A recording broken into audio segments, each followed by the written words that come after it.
hug. Ugh.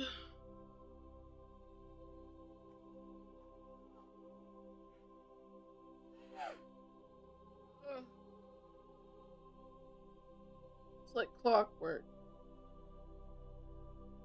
Time I feel so fucking eepy.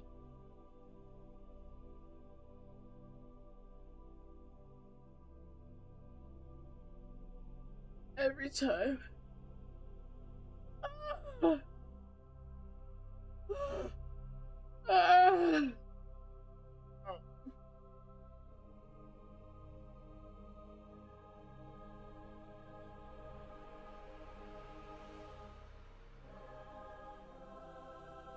Princess? With the scallop?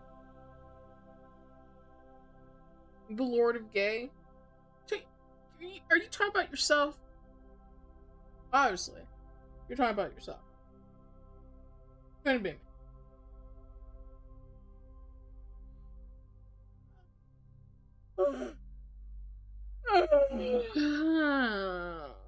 I'm tired. And now hungry. I might grab something in like I don't know, 30 minutes to a fucking hour. I don't know.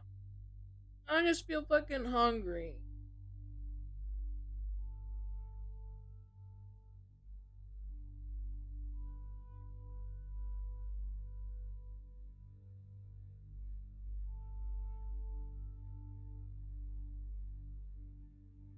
I can't nap.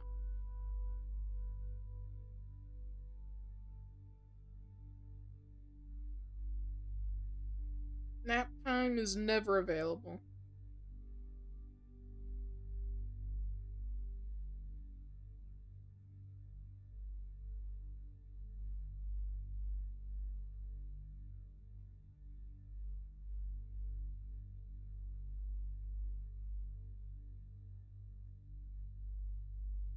I am feeling hungry. So I don't know, I might grab food.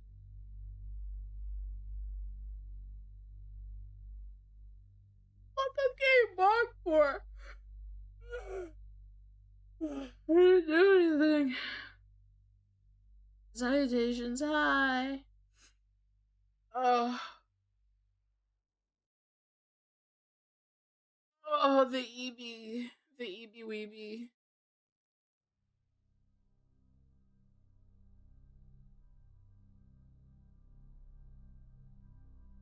Is you gay? You're gay! You did something you haven't told us yet. I haven't done a damn thing. Nothing happened. Observe the sign. Nothing ever happens.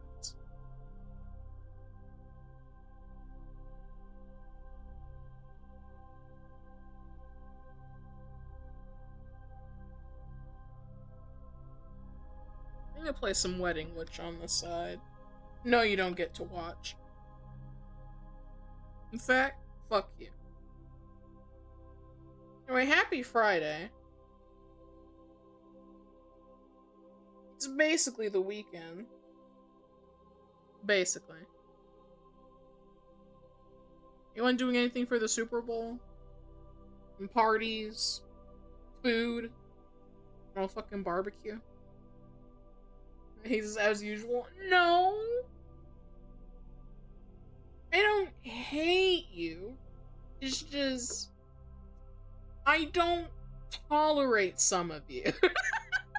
Some of you cannot be tolerated, you know?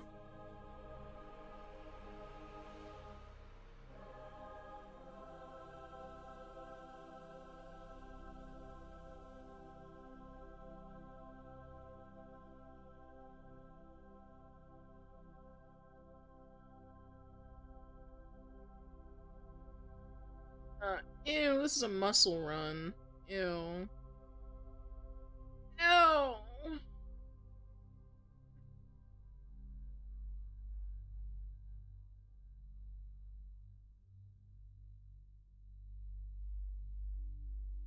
Hi chat, welcome back to the fucking YappitHole, where, it's Hellworld. We're surrounded by hell and its world. and we're reading articles. Because when are we not?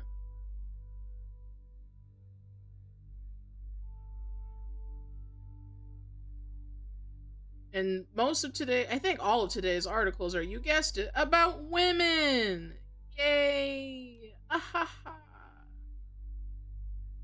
Don't you love a day where we just talk about women all the time?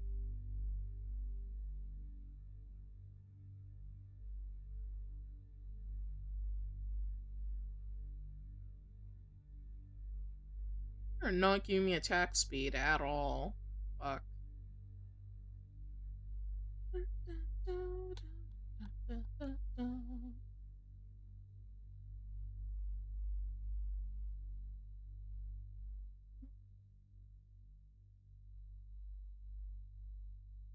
I'm talking about one woman all the time. I mean, yeah. But who's we? Are you speaking French? Alright, there's a flower. I am so hungry. I may actually go grab something.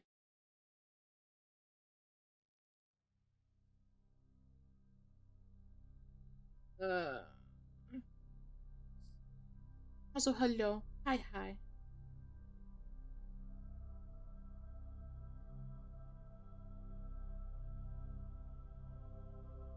Lamau. Oh, the eepiness is not helping. Ugh. There's also no fucking coffee. I also can't have coffee. Is the Wii in the room with us right now? Yeah, my Wii U. That's dusty as hell. It's here. You wanna come look at it with me? Hmm? You wanna go look at it? Coffee gives her cramp. Yeah, I get the crampies. I was also gonna add rum to it anyway, so, you know. I can't do this sober.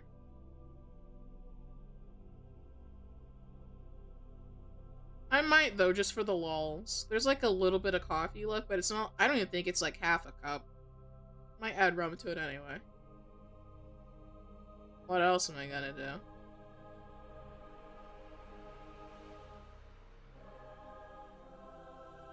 You can look at your Wii. Uh-huh.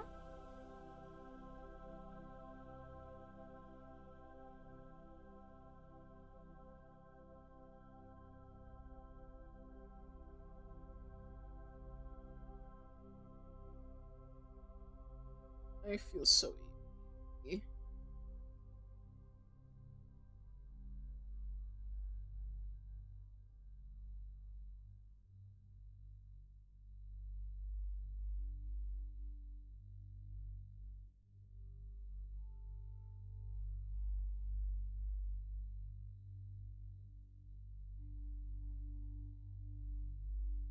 Hey, how we doing, chat?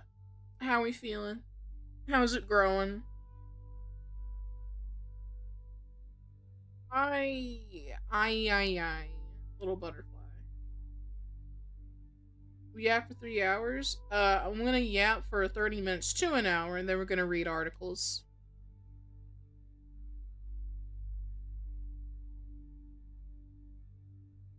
You know, articles that'll make us hate women just a little more.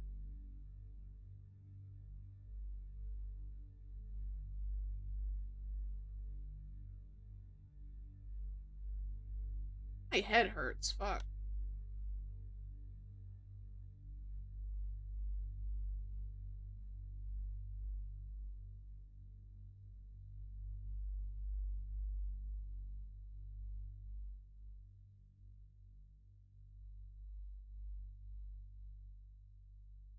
Annoyed, there's a stray male cat that's acting like his own private island with their female cats. Oh, Christ. Get that homie out. For the limits for the yapping? Uh, whatever we're currently talking about, I guess. Uh.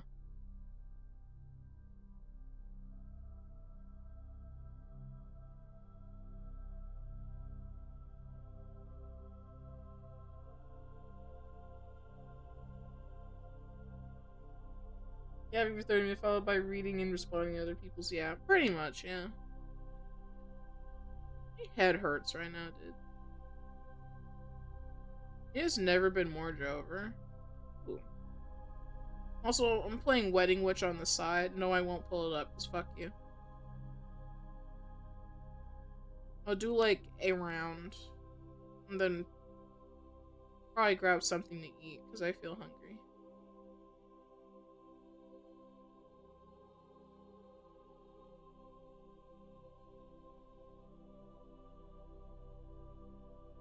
From the Balkans? 0. I don't know anything about that. Top 10 bad bitches? I don't know any women.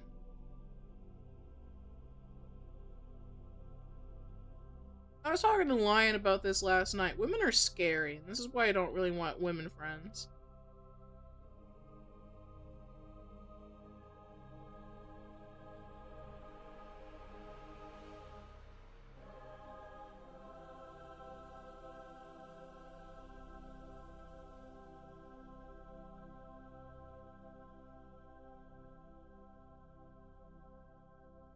I'm gonna make more friends, though. I have friends. They just happen to be male. I'm more of a bro than a sister, you know?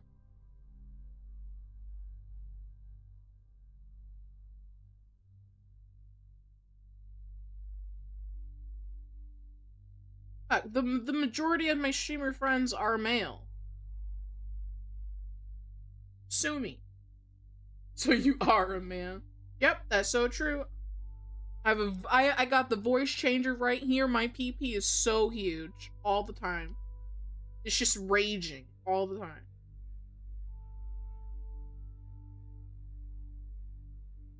If I actually like men more, I don't know. Maybe? Probably, actually.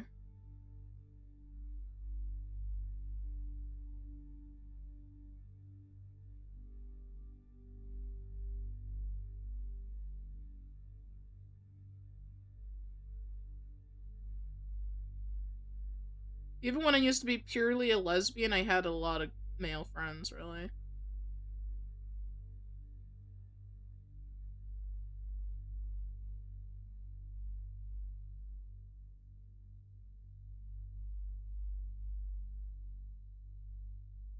I have one spell, and this is going great.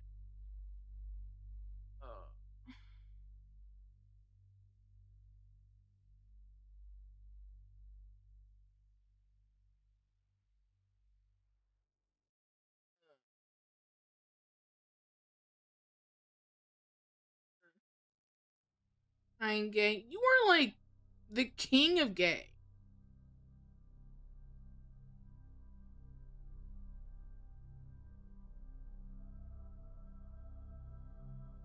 I thought Lum Lum adopted you.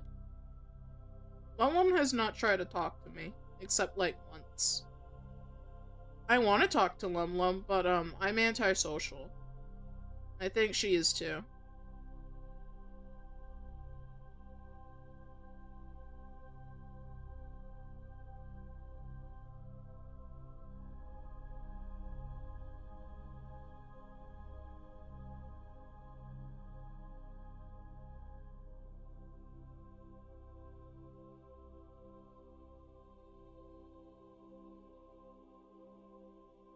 If she has adopted me, this is news to me. I was completely unaware. No one has told me.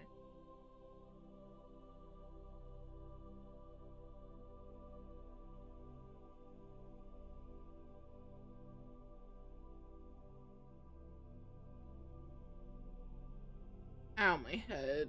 Ugh.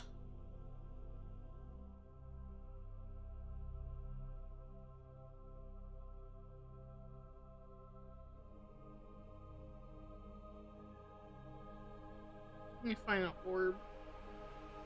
Missing on good XP. Wow, money. I love money. There will never be an orb for me. Holy fuck. It's so over. It's over. There's no orb. Oh my god, it's over. That sucked.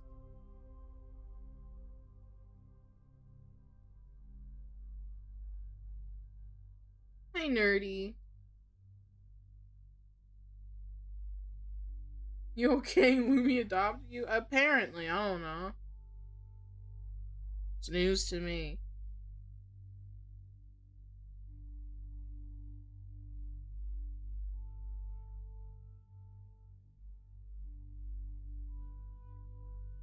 Ugh. Oh, yeah. I can't go over there. That's where all the corruption spells are, but I can't go over there. Also, hi, Winters.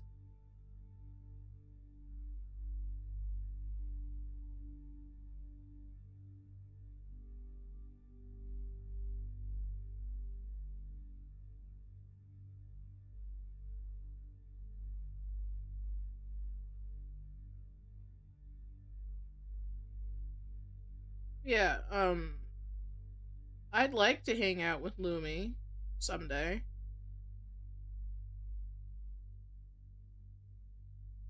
Maybe not right now, because I don't feel like being social with anybody, you know?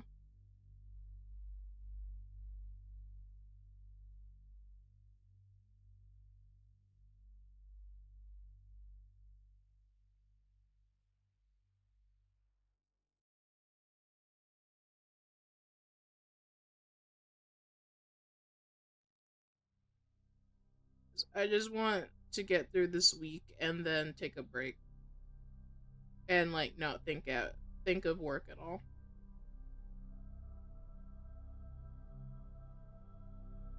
Serbian curse word? Sure.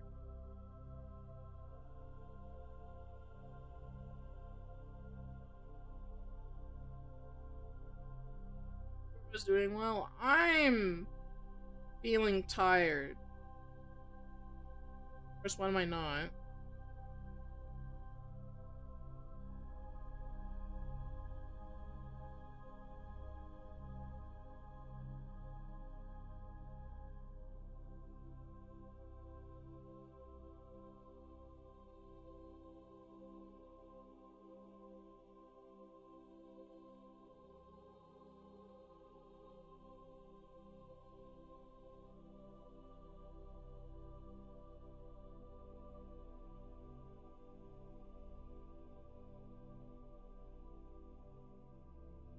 My eyes even feel heavy. God, it's over.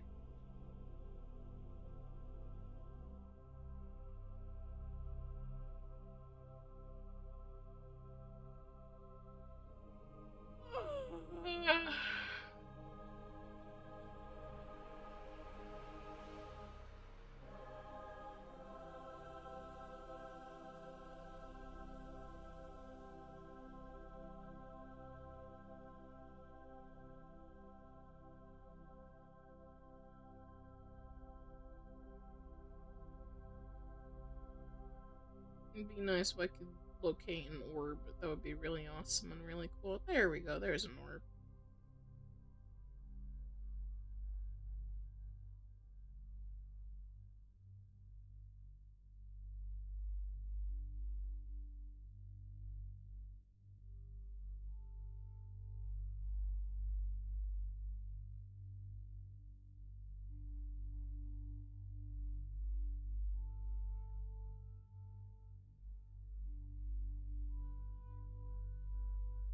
Kurva means bitch.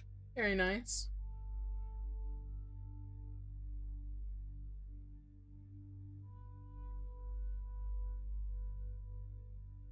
Yeah, class, we have a story date for Sinner's Tide. No. No one has talked to me about that, but also neither have I, to be honest.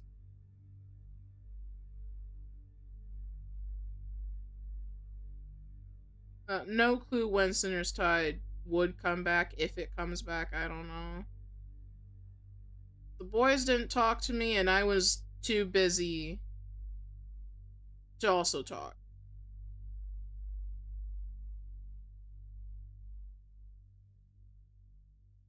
If all else fails, I'll just take control of it, and,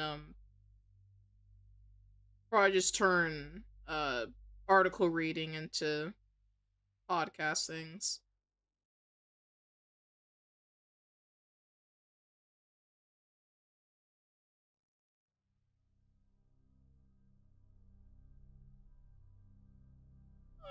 Also, hi Joshua. It is Friday. Talk to boys after vacation. Okay.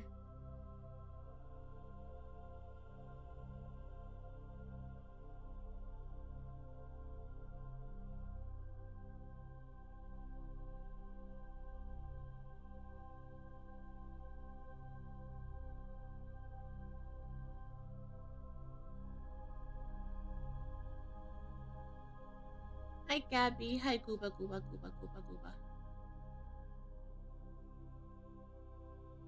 Oh god, I feel fucking sleepy. If I put rum in my coffee, I think that would make my sleepiness worse. Fuck. Ugh. I have nothing to wake me up. Nothing will wake me up. Also, period tracker news. I'm supposed to start my period today. Mark it down on your calendars. Supposed to. If it's not here, I'll let you know. Ah!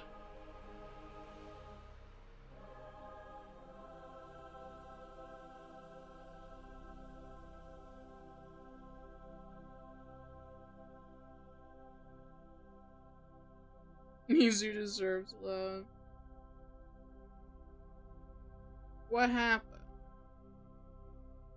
Did something happen, or are we just talking in general?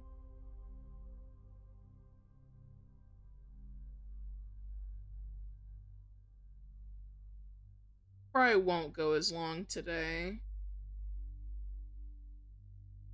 I'll still read some articles though, just probably not like 5. I might read like, I don't know, 3 long ones. I don't know, it depends on the length. I didn't check the entirety of the length of the articles I found, because I'm kind of sitting on an archive at the moment, which is good. I found one new one today that I think I want to read. Then the rest of what I really got are things I had from last week. Yeah, things from last week that I didn't get to read.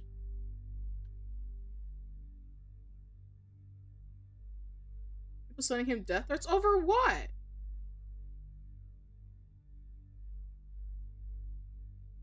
Possible add to the pile? Yeah. You can't send links in the chat, but you could, let's see. How? You could DM me on Twitter. You could do the Discord. Yeah, Discord. Just do Discord. The peanut stuff? He's getting death threats over the peanut stuff? Jesus Christ.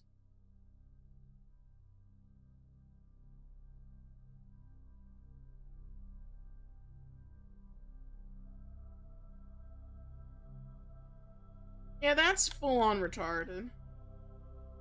Twitter dead naming? I'm not calling it X. It's Twitter. It's always Twitter to me.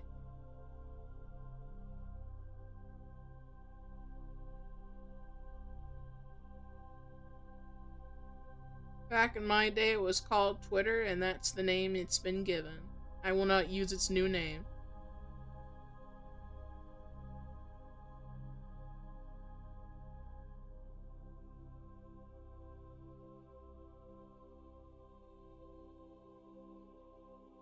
That's fucking retarded.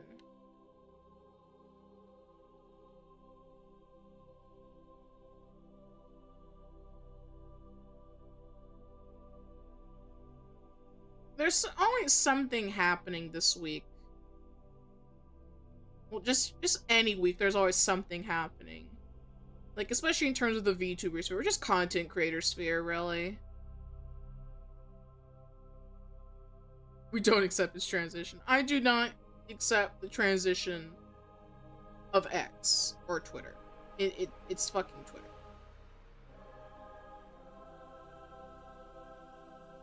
I'm also losing it because I'm so tired right now.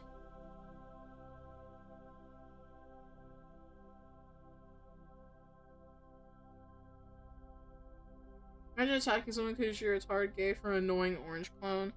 Yeah. I remember when the annoying orange was on TV. It was on Cartoon Network. I watched it as a kid, actually. I remember it being on TV.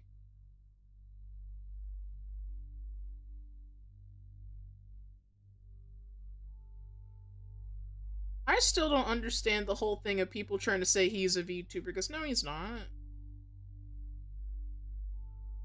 We have gotta gatekeep. Start gatekeeping the communities you enjoy. Otherwise, you get niggas like him who will infiltrate your space just declaring that they hate you and they don't care. Because then you have bootlickers being like, no, he is! Like, he isn't. Get out. Anyone agreeing that he is a VTuber can also get out. We have got to gatekeep, dude. Gatekeep your space. I'm so tired of this shit, dude.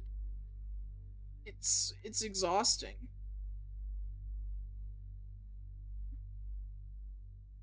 Shower time? Have fun in the shower.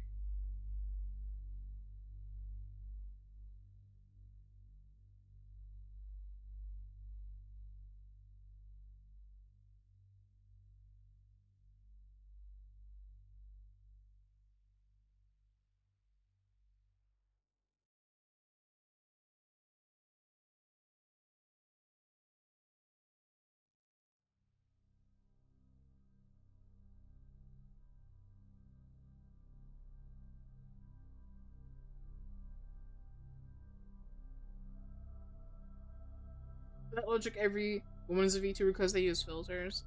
Yeah, it's pretty dumb.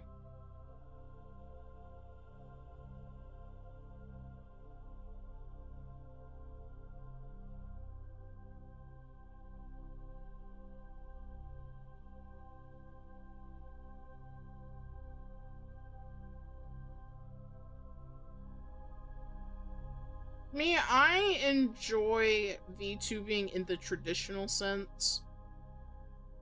I care more about people with the live 2D models. I really don't care for 3D, like, at all.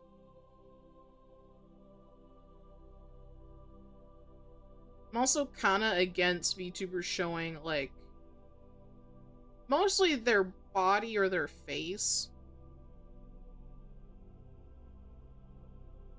But mainly just for privacy reasons. It's like, dude, someone's gonna come find you, dude. It's like, if you got anything identifying, like, tattoos or something, it's like, bitch, they're gonna find you. There's internet autists out there.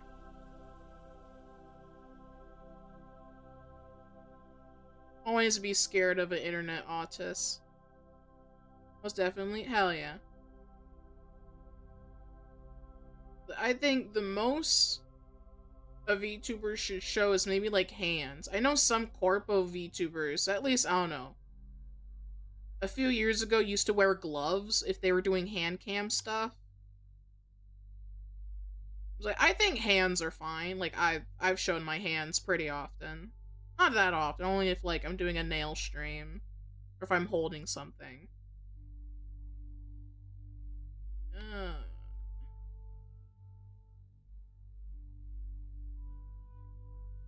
I don't know. I enjoy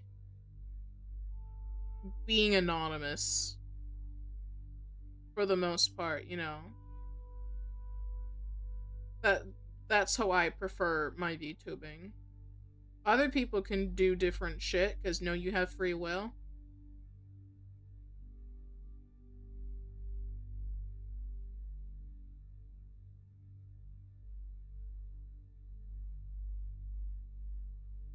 Hello still doesn't use gloves. I think Niji Sanji used to have gloves. Oh, I remember some corpo VTubers did have to use gloves. Not sure if it's because they have like identifying things or they just don't want people to look at their skin tone. I don't know. I don't know.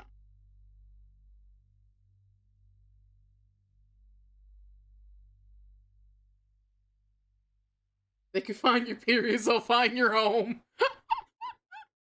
Lamau. That's funny.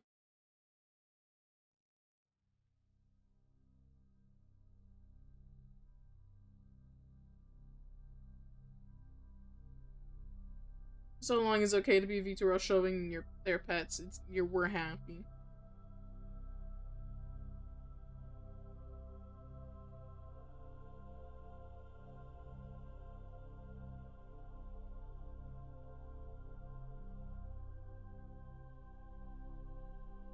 Have you seen GeoGuessr players? I have! That's a next level autism, man. Gotta be wary of those niggas.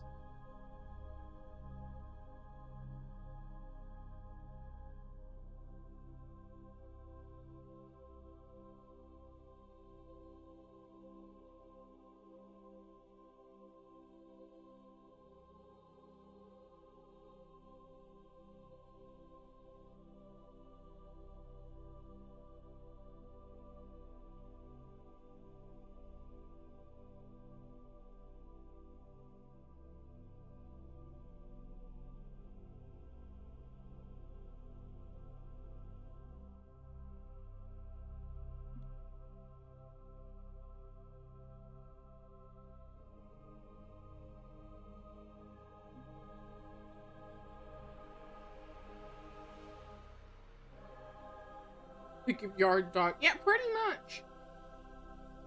Because of Iris? No, I think this is before Iris joined. I don't remember the year Iris joined, to be honest. But, like, when I was watching VTubers actively, I watched more of like Niji Sanji VTubers from the EN side. I saw them use gloves whenever they did hand cam.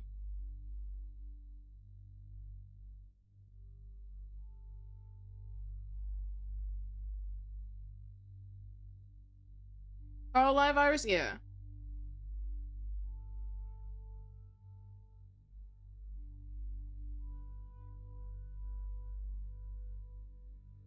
You know, I've seen corpos use gloves when they use hand cam. So I'm not sure if it's because of privacy reason or trying to keep immersion. What happened to her? No, we're just mentioning her. We're talking about hand cam. VTubers and hand cam.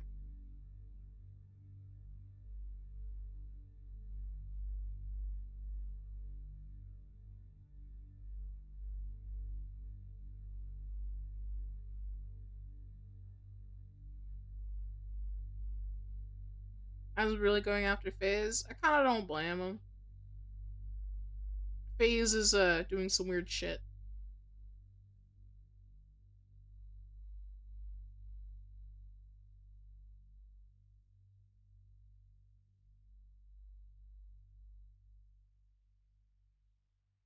Christianity tier list.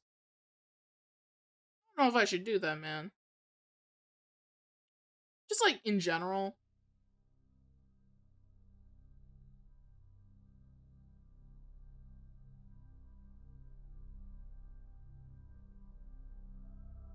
As someone who's slowly reconnecting to God, I don't know if I should do that, man.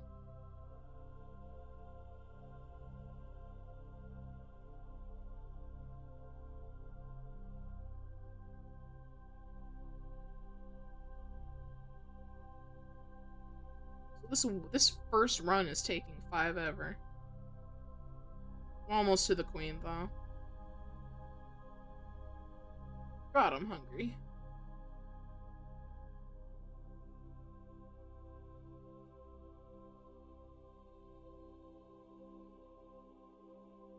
But I will say, the Catholics are weird, in my opinion. Like, I've gone to a Catholic school. I didn't enjoy it. Mostly because I was agnostic back then, or atheist, but it wasn't enjoyable, just like in general.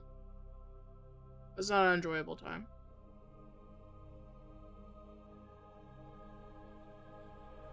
I'm about to die. That's not good.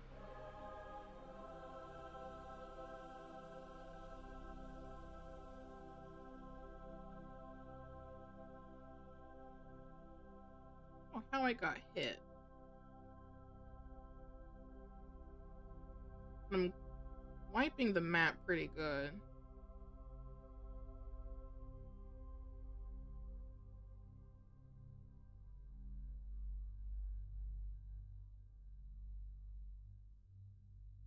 I'll come back.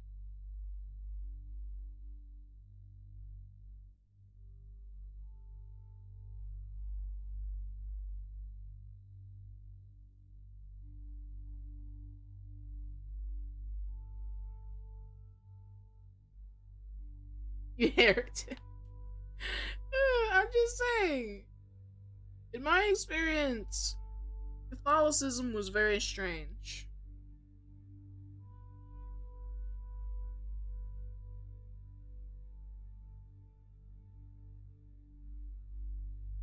I was talking about Catholic school was weird.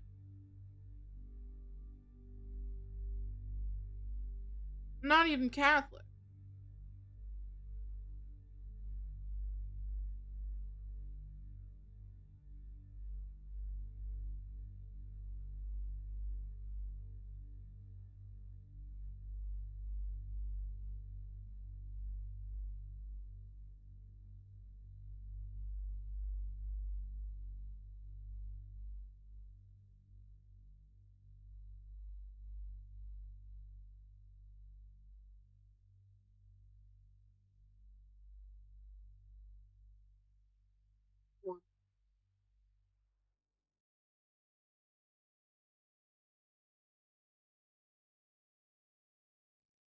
Got turbo ads on?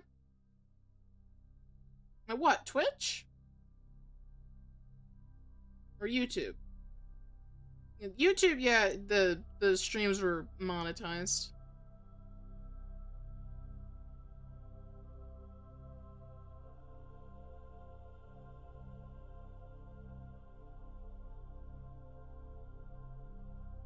YouTube, yeah.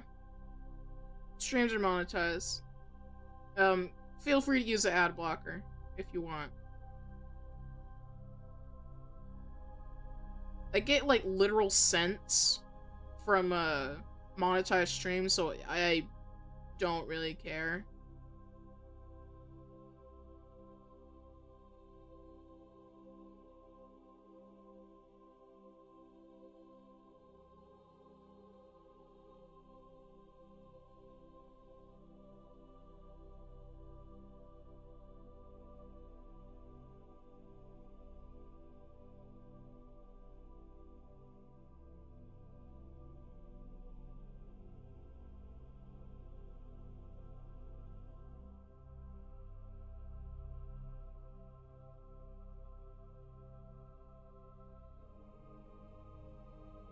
Yeah, I actually do not get... I don't really get much from ads, to be honest. But... they're there. They do be there.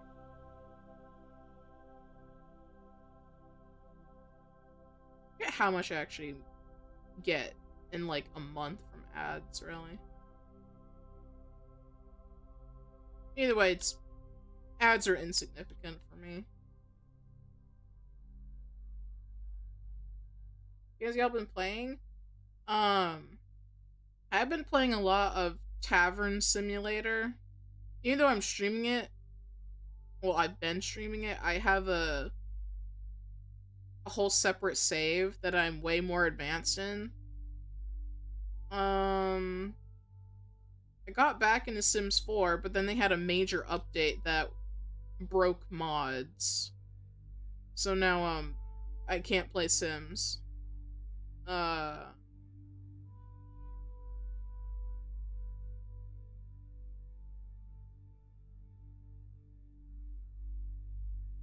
What else?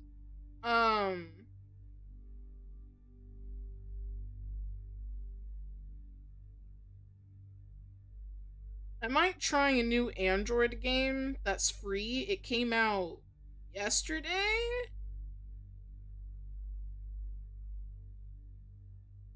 Uh, it looks cool. I'll probably play it on my own though.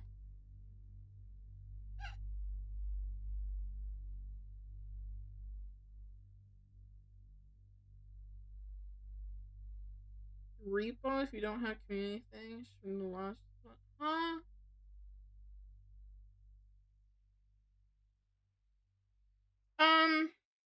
I have thought about community night. I don't know what to do, and I don't know when to do it. Probably. It's like tomorrow I have a Mimia collab. Not sure what time, but I assume it's gonna be like at night for me. It's like it'll probably start when I usually end stream, which is 8 p.m. Um,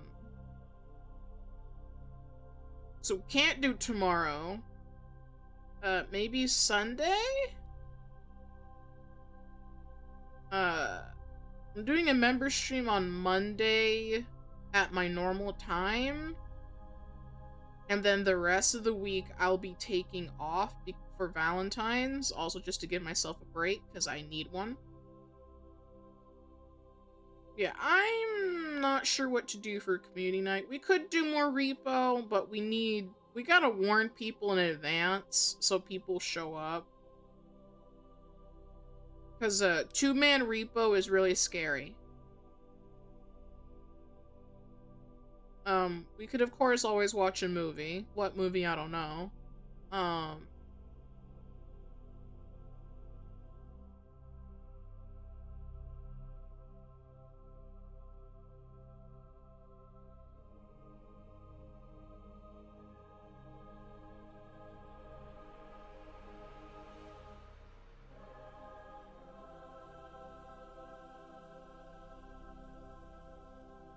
At least I got corruption maxed out. Fuck. Poll time? We could do a poll. Are we talking about, like, YouTube or Discord?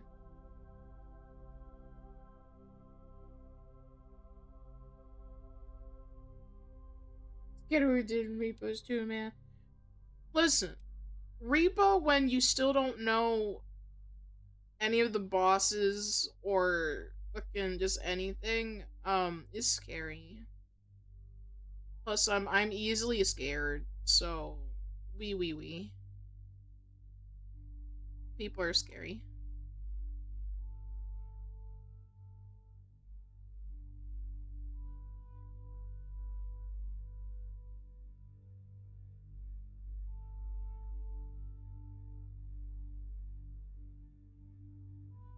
Oh?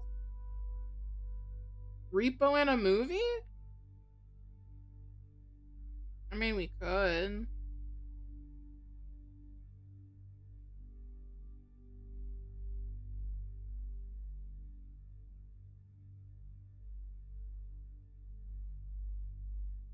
I don't know where the queen is.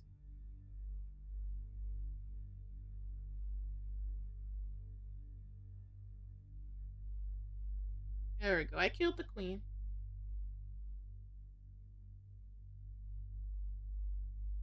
I like history. I enjoy listening to history. A horror movie.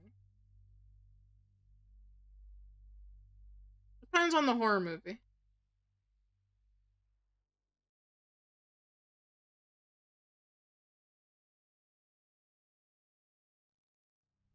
Alright. I did one round of Wedding Witch. It's been an hour of yapping. But unfortunately, I need to use the bathroom and check on my dog because she has diarrhea. So, I'll be back. I'm also gonna grab some food. But, we'll read soon. So, like, give me 5 minutes if I don't have to clean up. So, yeah, I'll be right back.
back with food.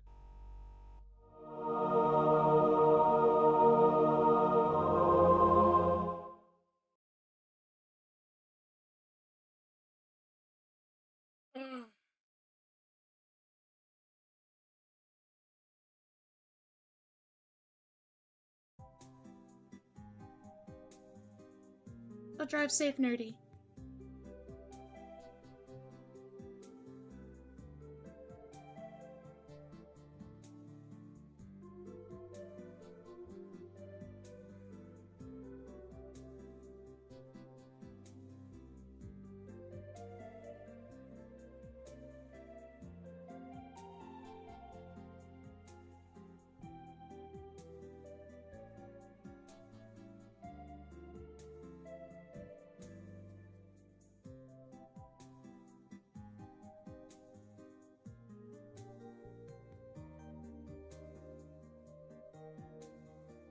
Top 10 most unprepared people.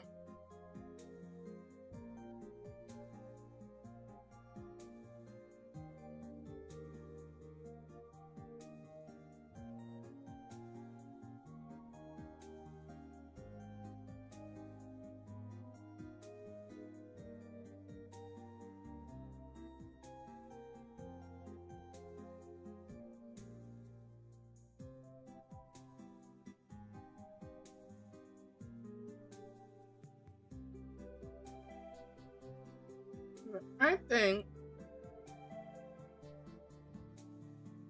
we should start with why women deserve less.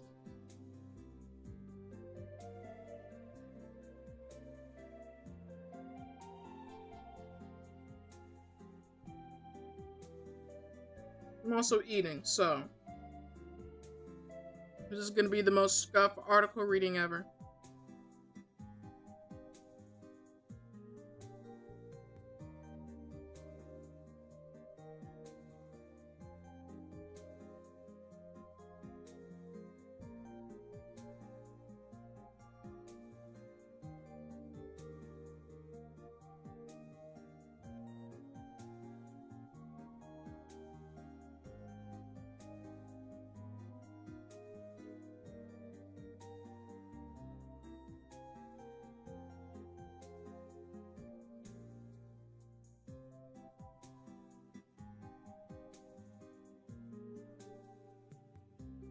I'm gonna rearrange, hold on.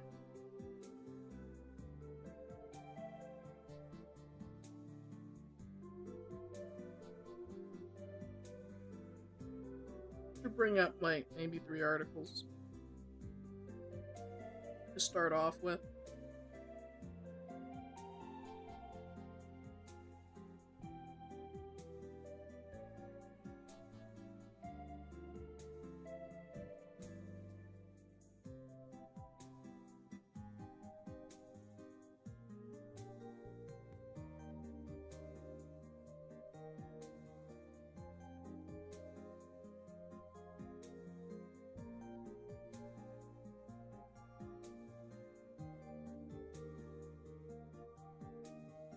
I'll bring up 2 for now. I had to put both of these in reader mode because, you know, these people are abysmal.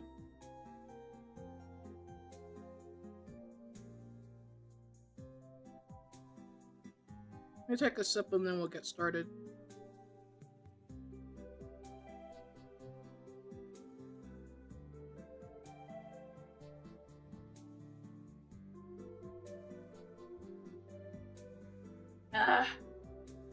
I'm ready to hate women more! Woo! Alright. We have an article from the Telegraph. I had to put this in the Internet Archive because I refuse to sign up. And I put it in reader mode because the website is just abysmal in general. So, we have the title, quote, "Why Men Should Give Their Wives a Cheap Pass This Christmas."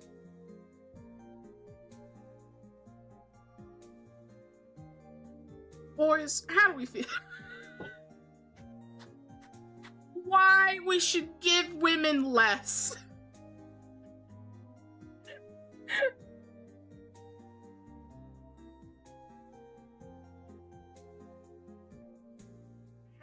to say that you're cucked without telling me you're cucked.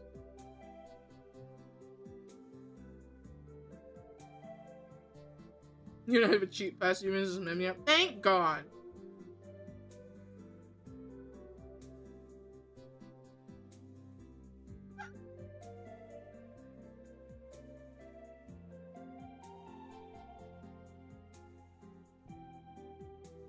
So, we have a subtext. Well, when I told my husband I was interviewing a writer who thinks men should give their wives a, quote, cheat pass this Christmas, he understandably had some questions. Yeah. Why the fuck? Why? Something tells me it's gonna go back to feminism and something about sexual liberation. I'm calling it now.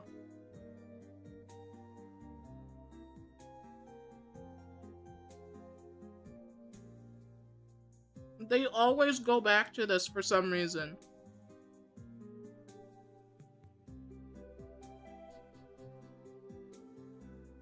It's always men are oppressive, so they need to let their women be free.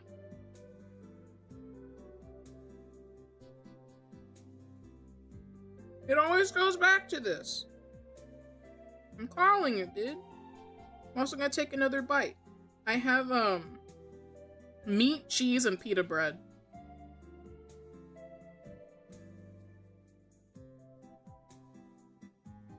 Very tasty.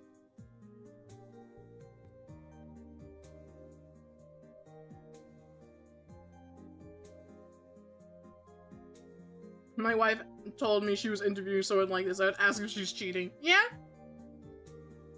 A reasonable line of thinking. Patriarchy, white male fragility, and blah blah blah. Yeah. It's liberating to cheat and hurt people. Are you really free if you can't break your husband's heart? I mean, yeah, because men are just the issue and women are so down bad. They have nothing. So we need to cheat. This is women empowerment.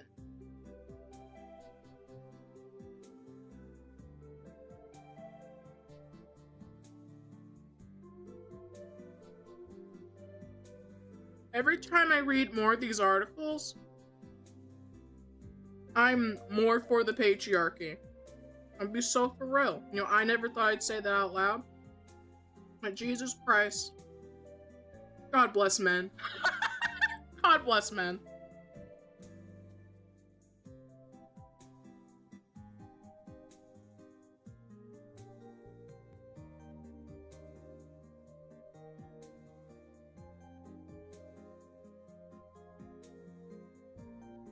I gotta chew my food, hold on.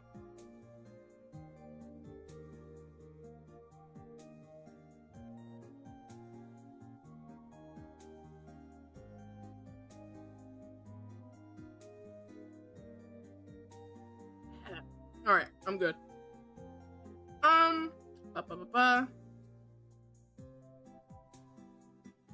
When I told my husband I was interviewing a writer who thinks men should give their wives a cheat pass this Christmas, he understandably had some questions. Quote, how would the wife find someone suitable for the occasion? He wondered. That should not be his first question. Was that his first question? Listen, if I had a partner who was like, I'm gonna interview someone who thinks that you should give their, you should let your partner cheat like once, I'd be like, what the fuck is wrong with you? The entire relationship would be on the line. Because why would you ask that?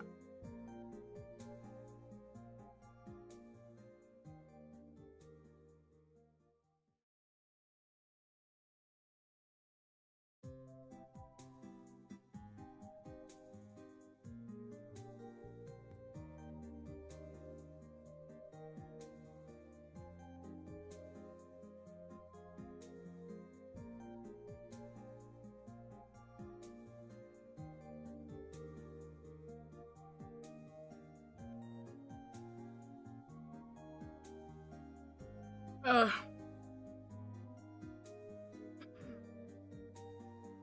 we were talking in the abstract, of course. I deemed it safer to treat this as rhetorical. I assured him that yes, it was all very unfeasible, and concluded he'll more likely gift me jewelry. Okay. Red Nose Day, we live in a clown world.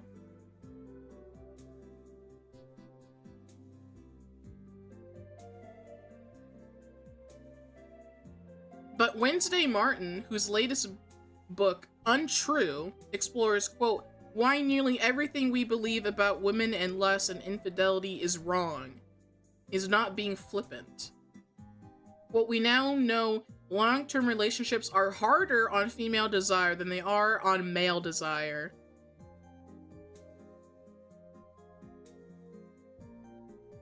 I called it. Of course, it goes back to we need to liberate the women, and liberation means cheating, apparently.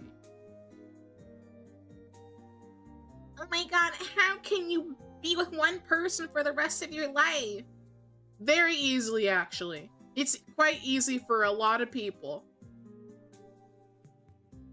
You're just weird, you know? It's very easy.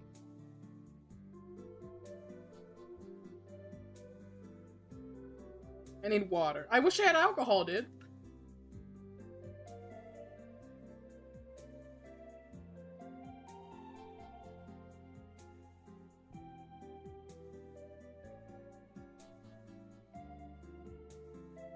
Many experts now believe monogamy is a tighter fit for women than men. Okay. This Christmas, give your wife something she really wants. Something truly exciting. A hall pass. Chat, we live in Hellworld and we have to stop letting women read. You know what? Maybe we should keep our women indoors.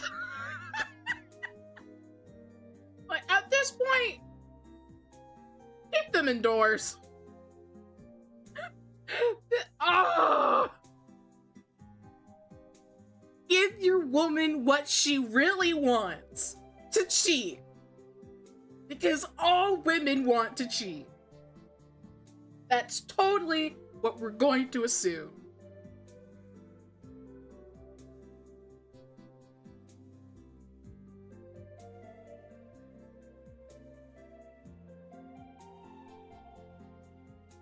Never ever trust anything that says experts say. They don't tell you who these experts are. True.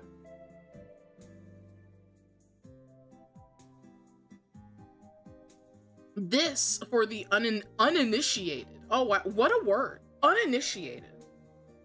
As if we have to subscribe to whoever these experts are.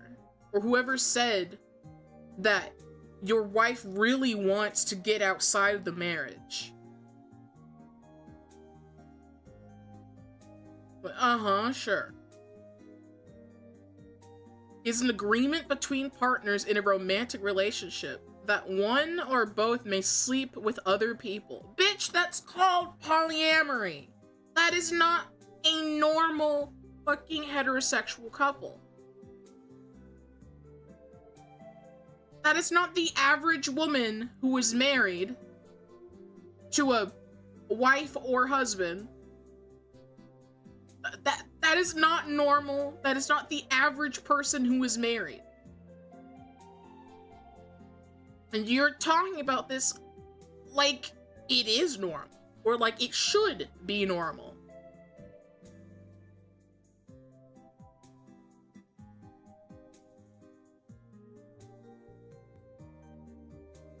You'd have one if, say, you were into polyamory, which involves having intimate relationships with more than one partner, with the consent of all partners involved.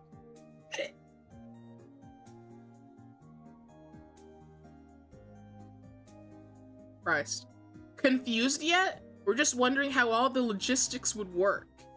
Never mind how on earth to broach the topic with your significant other. I don't want to talk to my partner about this. I think this is delusional. Keep the women inside. Keep women inside.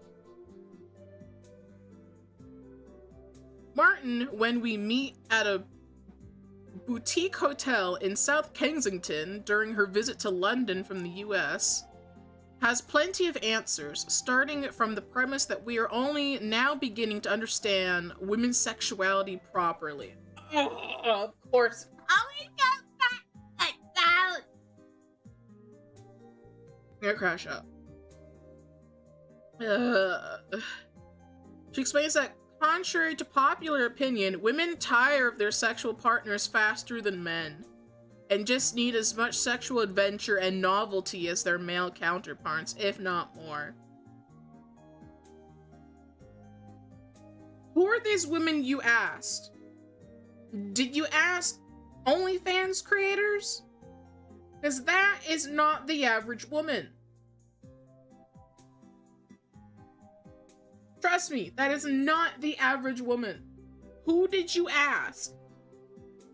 What study did you do? What women did you grab? What fields do they work? What are their ages? What are their beliefs? You can't tell me this and just expect me to take this as whole truth.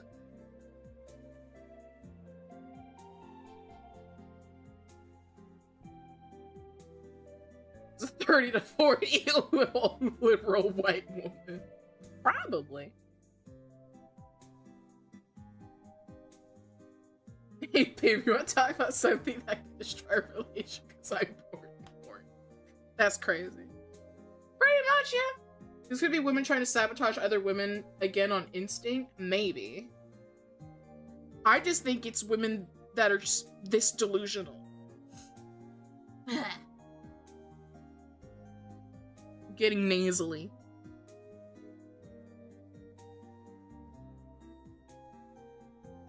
I lost my place. To support this theory, she draws on a range of relatively recent scientific and social scientific studies, as well as interviews with experts on female infidelity in a range of fields, and plenty of untrue women themselves. What does that even mean? So you likely asked hoes? Is that what I'm picking up? You asked the hoes.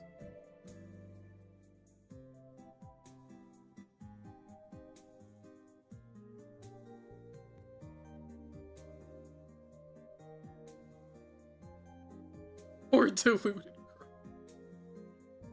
In one study, men's desire tapered off slowly over 7 years, whereas female desire plunged into the first 1 to 4 years, she says. We might have said before, oh well, that's because women like sex less than men do. Huh?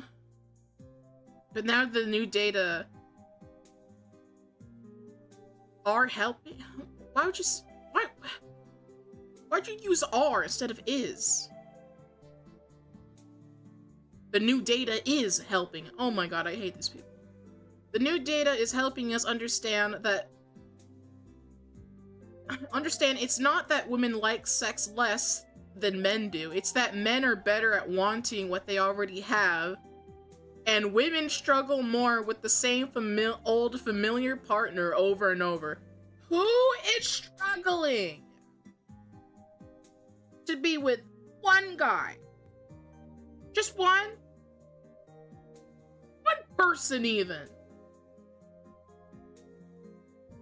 Who?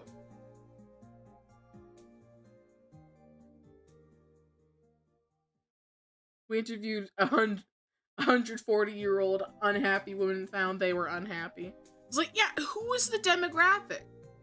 What women did you interview? How old are they? What are their beliefs? What do they do? Hoes are struggling.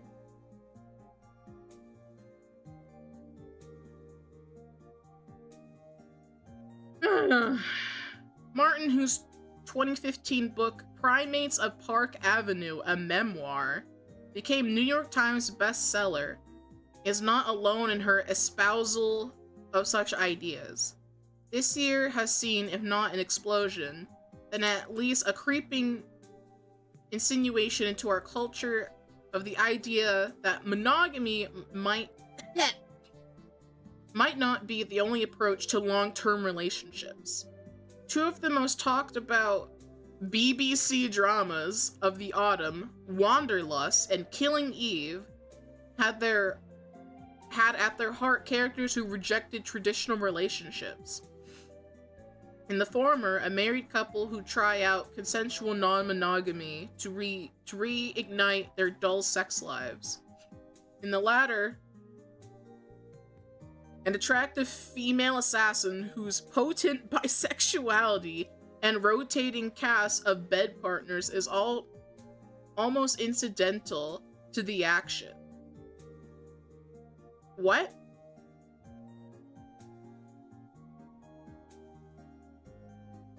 Huh? Oh? And that was just the BBC. Meanwhile, we had an MP Labour's Jess Phillips recommending that schoolgirls should be taught about No! No, no, no, no, no, no, no, no. Why? Why? Why? No. No? No? No, why, and no.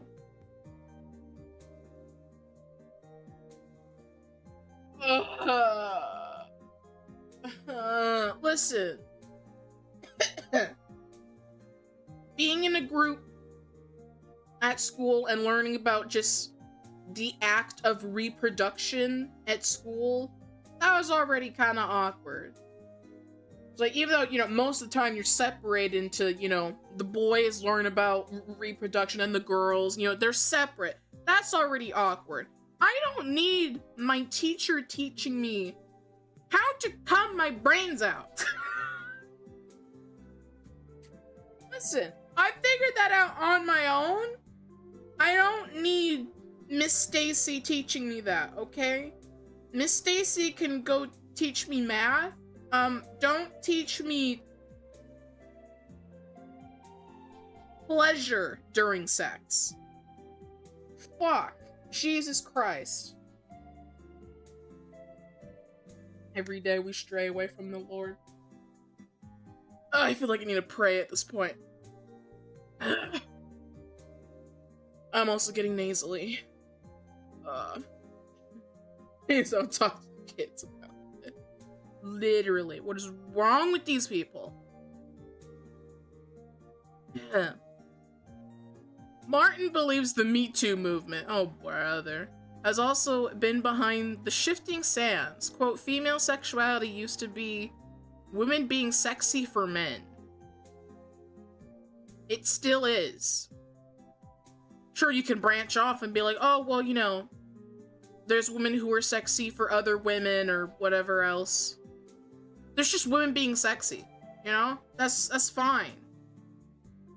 But you can't just be like, oh, it just used to be about, yeah, it still is. You can branch off, but you can't get rid of the original, part. Oh, I'm getting so nasally.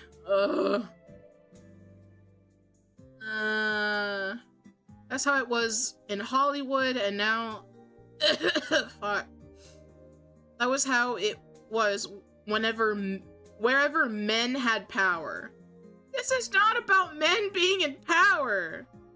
This is about women wanting to look hot for men, Vice versa happens. Men want to look hot for women most of the time. fuck you mean this is about power?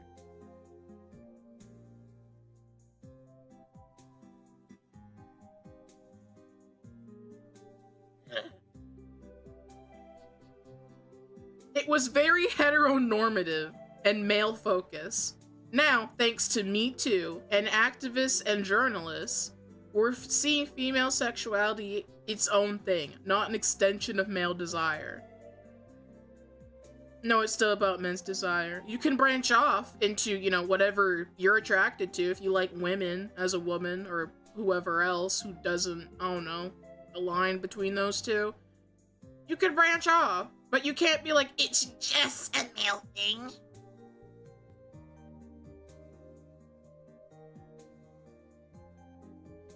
men with power are also seen as hot. Yeah, there are a lot of women who are attracted to power. Like, you could be the most ugliest bastard in the world. If you're like the CEO, there will be women who will toss themselves at you. Obviously not for good reasons, you know, they're just attracted to power, money, all that shit. They don't really like you. But women are attracted to power.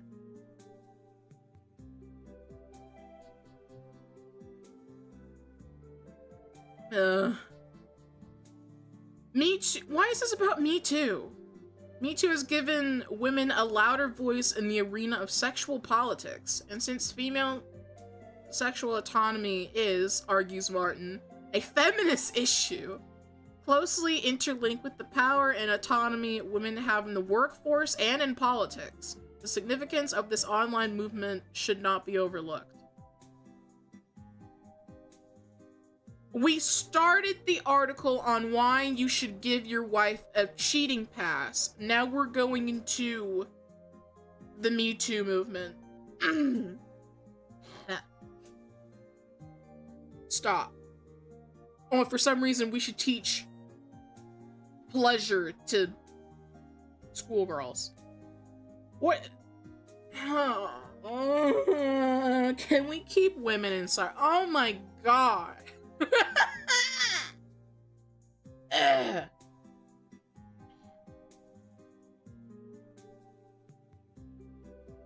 Getting nasally and shit. Let me check my timer. I put food in the oven. 21 minutes, I'm good.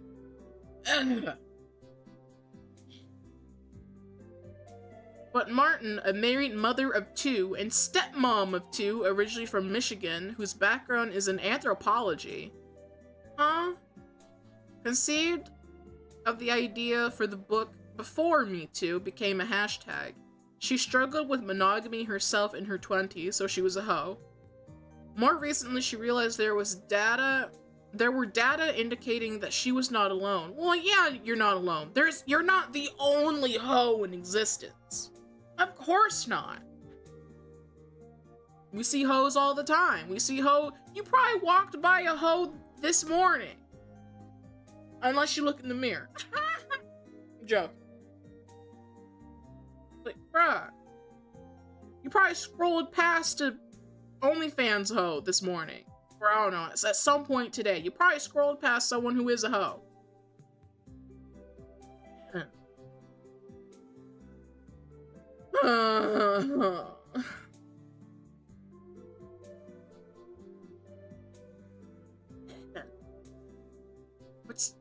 What's so exciting is there's relatively new science and social science that flies in the face of the holy triumvirate of beliefs about male versus female sexuality. The first being that the male libido is stronger than the female libido. The second is that women are more naturally monogamous. And the third is that women are enforcers of monogamy and are more cozy and domestic than men. What? So,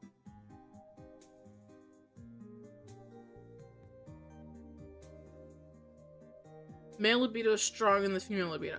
I don't know. You got research to back that up? I mean, maybe. I don't know. I feel like this more depends on the goddamn person, you know?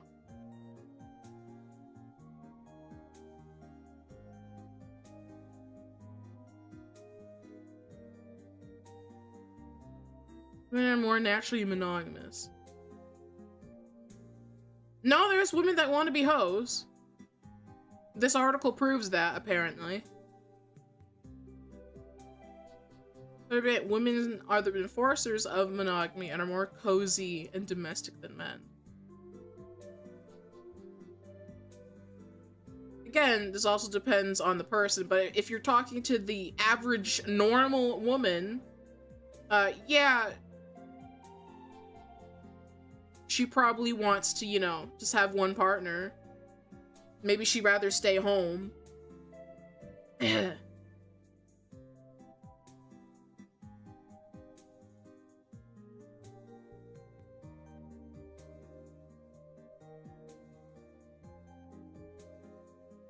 I live in Hellworld. Well, all of this exciting research had come out over the last years. Oh, my nose is giving me so many issues right now.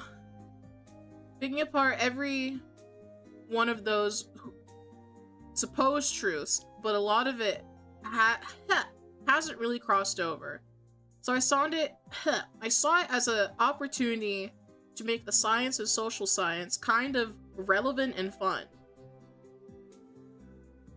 This is fun. To this end, her chapter, Bonbos in Paradise, begins with a look at the work of primatologists regarding the sexual behavior of female simians. Huh? We learned that our primate sisters are sexual adventuresses. Adventuresses? Driven by the thrill of the unknown and unfamiliar. And not a few of them like to get busy with other female. What are we talking about?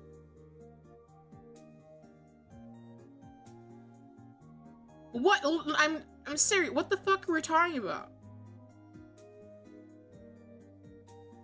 What the fuck are we talking about?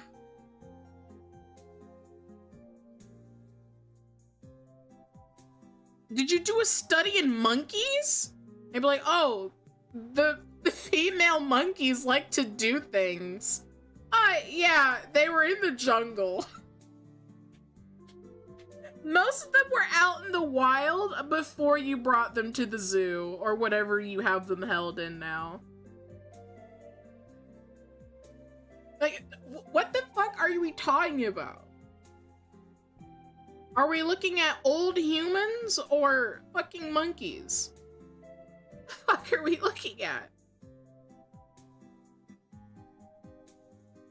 A few pages later, Martin has segued into reportage from the front line of female sexual exploration, women-only sex parties known as Skirt Club, and attended by women who identify as largely heterosexual, many who are married to men. So cheating hoes!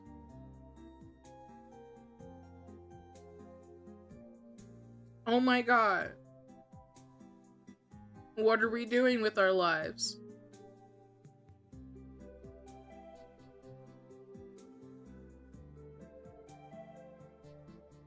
What she witnessed there didn't only show female sexual fluidity in action in humans, it also busted another myth, she says, that women cheat for emotional connection.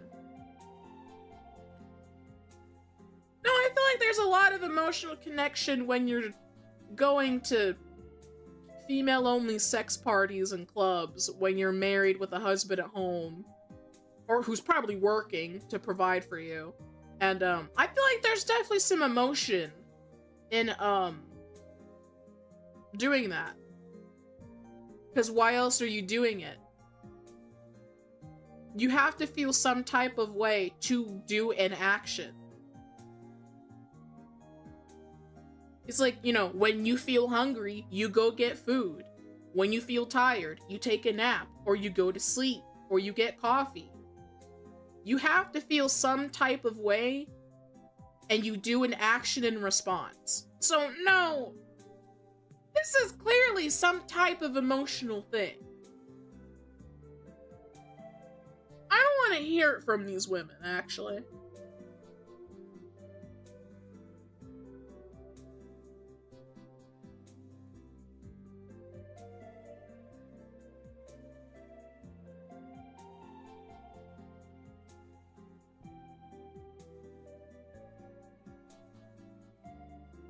Was I ping?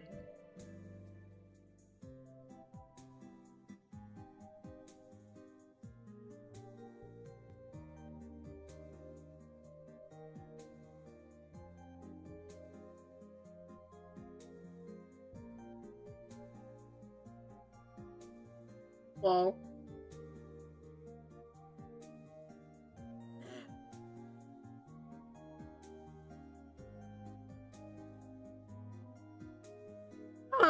We live in Hellworld.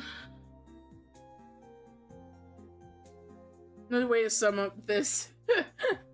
Hoes bad, they're called hoes. How's that actually fine? Pretty much. Quote, these women are going there to have one-off, more or less, anonymous encounters with women. No, they're cheating. Are we only defining women cheating if they're married to a man and they cheat with another man? Are we going to say that cheating with women is okay? Because cheating is cheating, sweetie. Cheating is cheating. Cheating's not okay.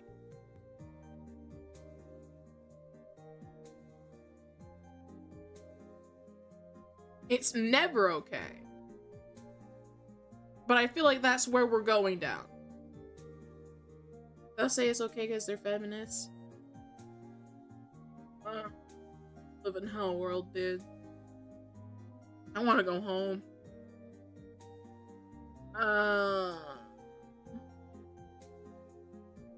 Well, there could be no more vivid illustration of the data about female sexuality than Skirt Club. Yes, women who are cheating on their husbands. Yes, this is the proof of female sexuality. We're gathering data from cheating wives who have husbands very likely working, who very likely have children. Yes, this is the data we need. This proves our point. We're gathering data from cheating women. This is the data we want. These hoes ain't loyal. Science.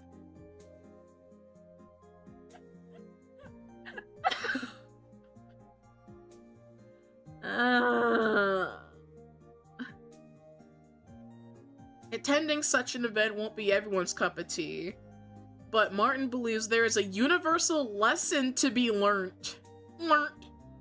Quote, I think people have to get creative if they want to stay with each other in the long term, and admit monogamy is hard, she says. It's not that hard. It's not hard. It really isn't. It's not that hard. You're gathering data from cheating wives who are married and are cheating with other women. This doesn't prove your point.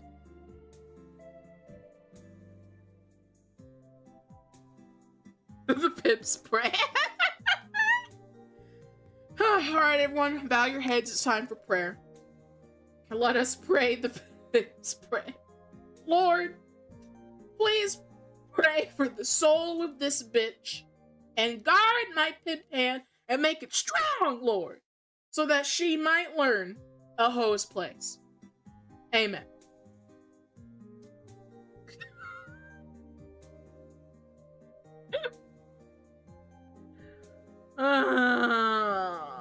This is why women stay home. This is why I stay home. Fuck.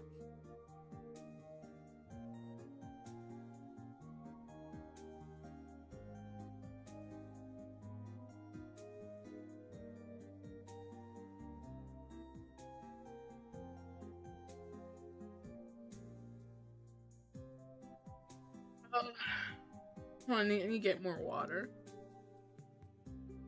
Ugh.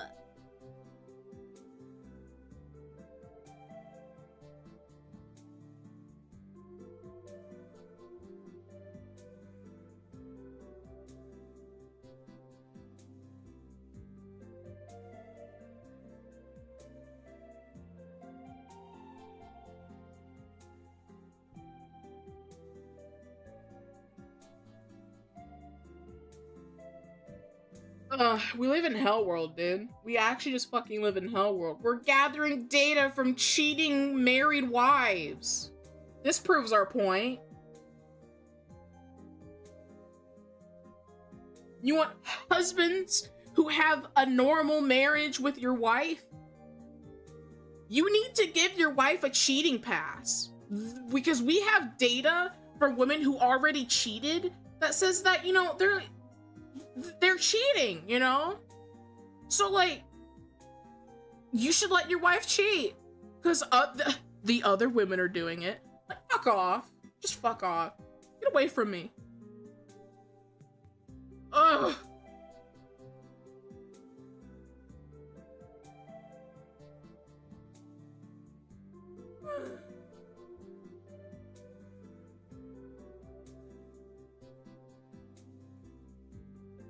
Where was I? Cool. I think when we admit that, it will provide such a wonderful relief to a lot of people. No, it won't. Because then... Okay, so let's have a hypothetical. If you are a wife and you tell your husband, you know, monogamy is hard, you know, being with you for the rest of my life, even though we took our vows, you know, it's really hard to just stay with you. So, like, what, can I, like, just, you know, do other things? Because, you know, there's this study is like, bitch, if I was the husband, I'm not okay with domestic violence. You know, that's very bad. You should never do that. But I feel like I'd probably I'm just saying, you know, I might join a statistic, you know? I might have a wife out on the street. Excuse me, an ex-wife on the street with nothing to her name and maybe a couple bruises, you know? I'm just saying. It's like, shut the fuck up. Shut up.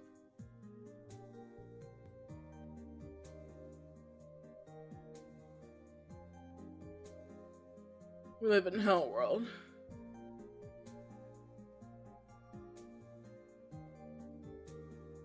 Slapping woman may have been bad, but hear me out. I mean, literally, in this context, would you not be fucking furious? If you heard your partner go, hey, so like, you know, being with you and just you, even though we're married, it's super hard. Like, can I, like, have a pass to, like, go do things with other people? It's like, it's not you, it's me.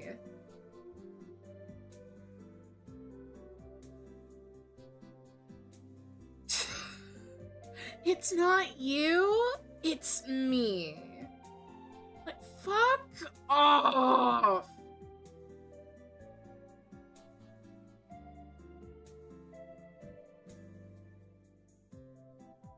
So disgusting. It is disgusting.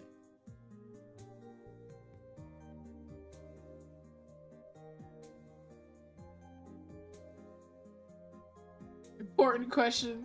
Is it only with other women? Will she bring them back to play? That's crazy. I mean, equal amounts of shock, anger, and dumbfounded. Yeah, I'd probably do the same. But like, what the fuck is wrong with you?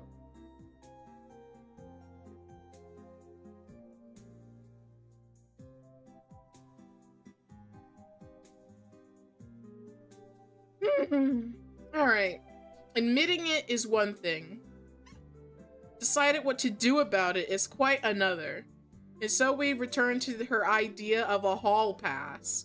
Is she really serious? And how would it even work? Probably the exact scenario I played out. Your partner goes up, you'd be like, hey, I know everything's fine, but I want to cheat. But like, get your approval for it, you know?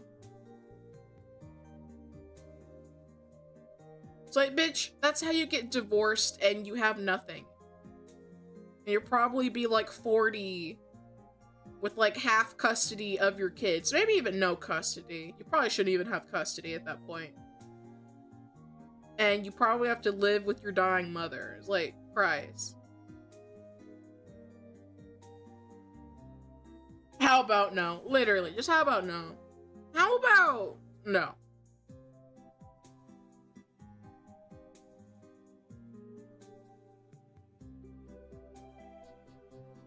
Okay, she laughs. She's laughing, of course she is. Well, here's the deal. Consensual non-monogamy. I don't think people in the mainstream know enough about it. But that suggestion stems from a YouGov study? Just like 1 in 5 British adults say that they've had an affair. Well, first off, fuck the British. Fuck the British. Second, yeah, of course there's cheating hoes. Why do we keep gathering studies and from cheating hoes? Like, this doesn't prove anything. Because, like, first, you're trying to bring up a deal where it's consensual non-monogamy, and then you bring in a study that says that 1 in 5 British people had an affair. That means that it was unconsensual. The affair means that it's unconsensual. That they cheated and they weren't supposed to. That wasn't allowed. You're kind of killing your own argument.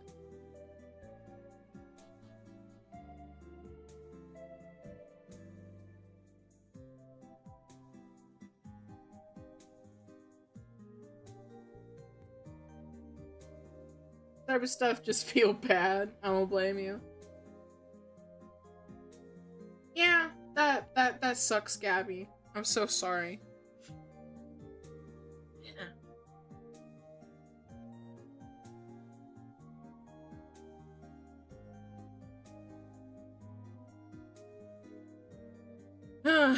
Let's see. I think my alarm's about to go off to bring out food from the oven. Yep. I need to bring out food. I will be back. Give me like 2 minutes.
Alright, I'm back. Ugh. I made enchiladas. Don't know what they taste like.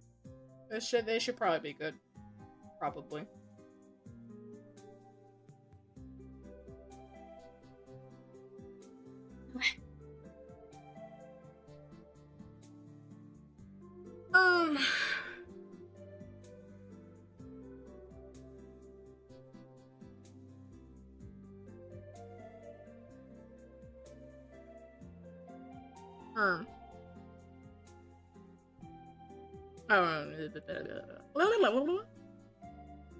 This article makes my fucking brain hurt, dude. I've also spent an entire hour, pretty much, on this one article. Insane. I think.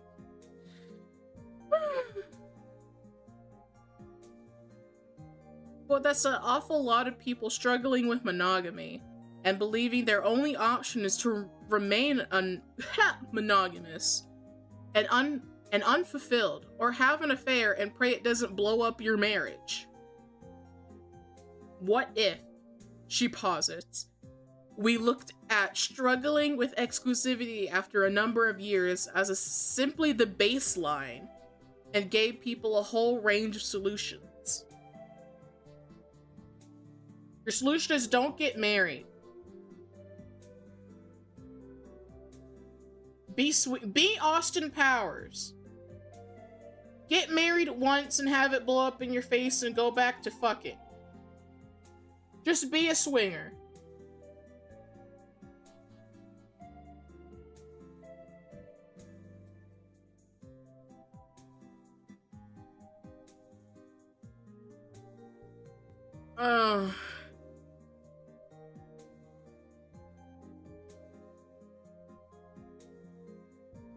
She acknowledges consensual non-monogamy would not be the way forward for everyone. For some people, that would drive them absolutely insane, and it would be a terrible idea, she says. For those people, she suggests alternatives, such as trying to inject the spark back into their sex life. Into the sex life you already have. Yeah, you should do that first, before even suggesting, hey, can I go cheat with your consent? You should do that first. I would go to a fucking sex therapist or something.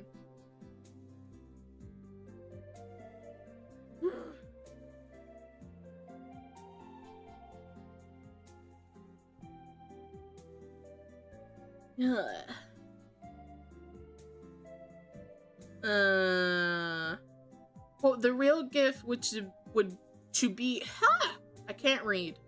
The real gift would be to give your spouse permission to have the conversation.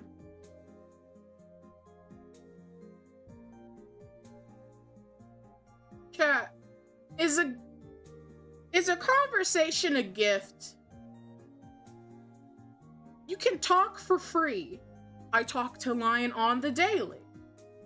Is that a gift? Have I been giving gifts this whole time? Do I need to start charging? Are Jornos even humans? No, they're all clankers. Feminist clankers. The gift of a conversation.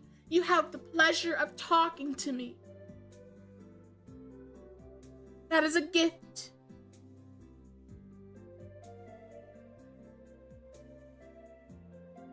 She says, she shouldn't speak at all.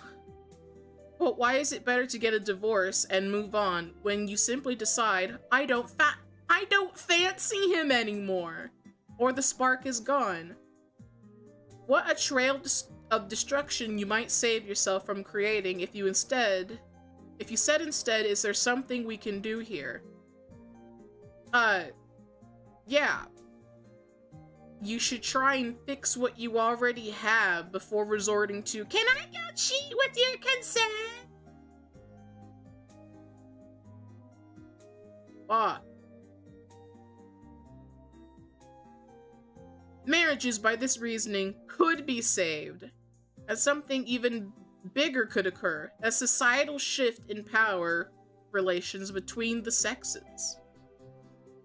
Quote, if we have a pleasure revolution, and start to put female sexual pleasure at the center of our sexual universe, this stream's getting demonetized.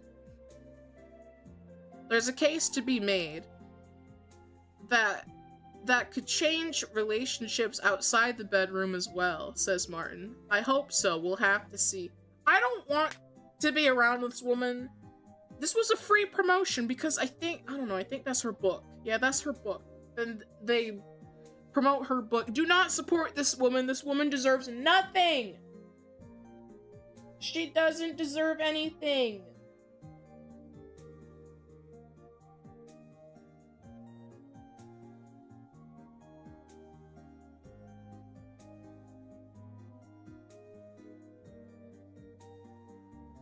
That was painful.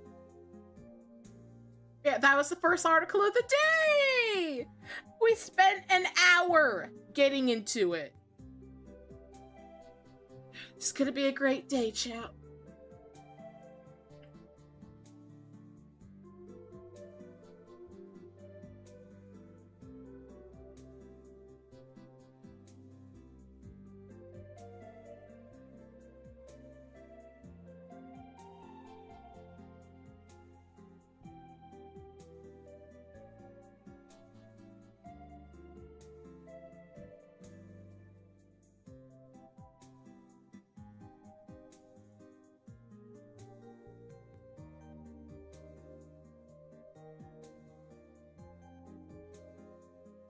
Hold on, bring up the next one. They're playing videos and shit that I don't care about. I tried to use the speed reader thing for this website. It actually cuts off the article, so I have to look at it normally. Which is gay, but... I don't think I've read this before. I'm getting a little deja vu, but I don't think I've read this before. This is from glamour.com under the dating section. This is, quote, if he wanted to, he would. Is horrible relationship advice. Because, yes, that's really bad. For those who may not understand what that phrase means. It means if you're in a relationship, you should not have to ask for anything. Because if he wanted to give you a gift, he would already, and you don't even have to ask him. It's the assumption that your partner will provide. Will do anything, give you the world without you even asking. That's essentially what it boils down to. It's like, oh, well, if he wanted to marry you, he already would have proposed, like, years ago. It's like, clearly he doesn't love you. It's like that type of thing.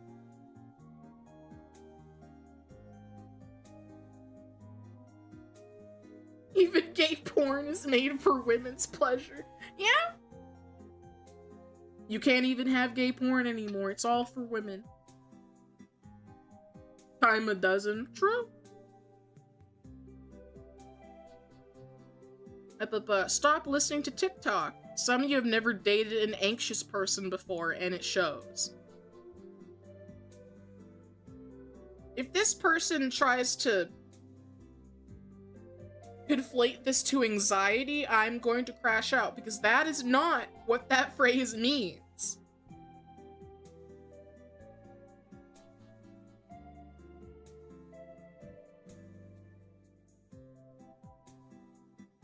Quote, if he wanted to, he would, begins Caleb, a TikTok micro-influencer.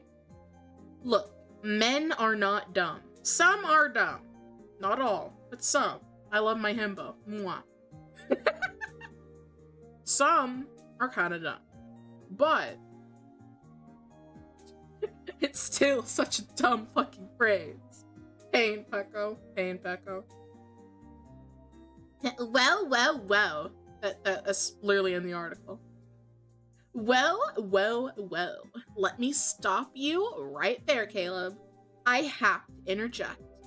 Would someone please lay me down on a dusty road and use my body as a dirt bike jump so I can enter a relaxing comatose state and no longer have to hear the phrase, quote, if he wanted to, he would.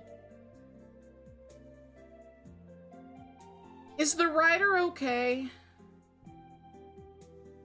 You want to be used as a speed bump? You want to be used as a ramp and die? Are we okay? Clearly not, but...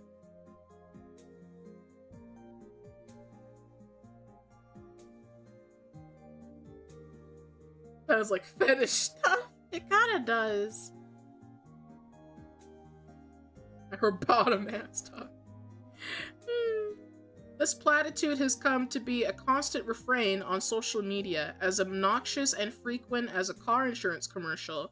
It's shorthand for, as this Reddit thread explains, the idea that if a man is interested or wants to be with you, he'll figure out a way to make it happen or to show a woman. If he doesn't, the woman should move on, because if he wanted to, he would. Pretty much what I said. Pretty much. Just fucking... I said it way shorter.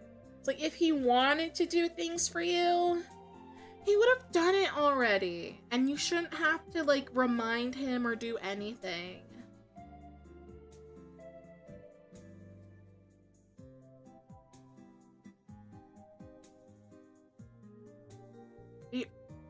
Ostensible?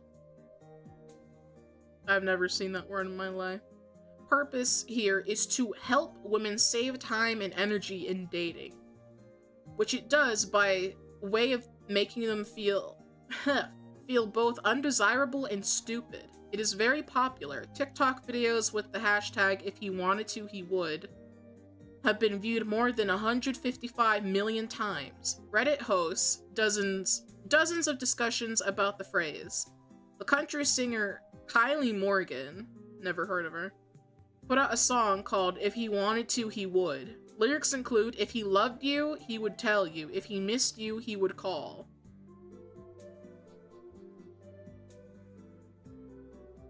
Women.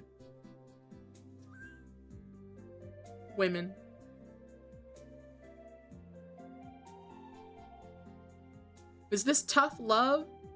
Or just the slow, grinding messaging that being a woman who dates men is a lifetime of waiting to be picked for a middle school PE team? What? Some people who preach if he wanted to, he would are genuinely trying to be helpful.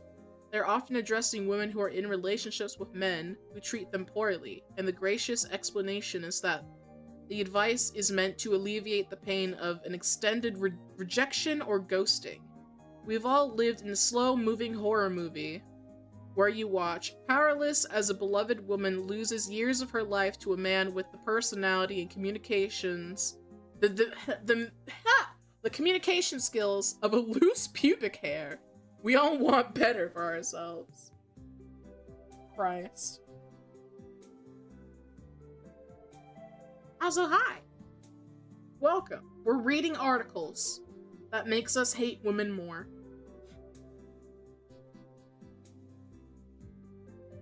Then they link a tweet. If he wanted to, he would. And what he ain't gonna do, somebody surely will. And that's on that. I hate people.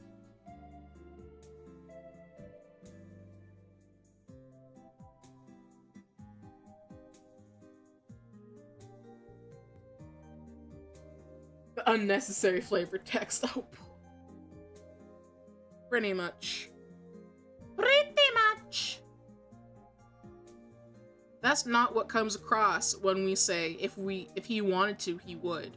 What comes across is that man doesn't want you. Get it through your head. If you keep trying to make something happen with him and he keeps treating you badly, that's on you. Now you're not only undesirable, you're also stupid.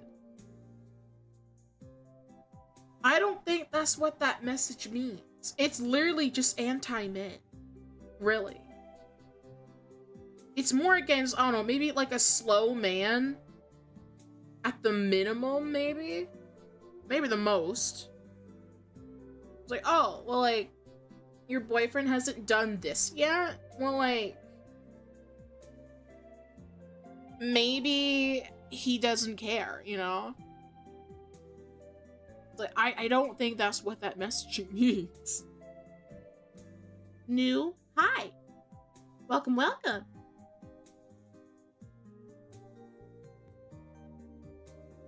This phrase centers around the power in heterosexual relationships, firmly on men. Quote, if he wanted to, he would. Stop caring so much about what straight men want.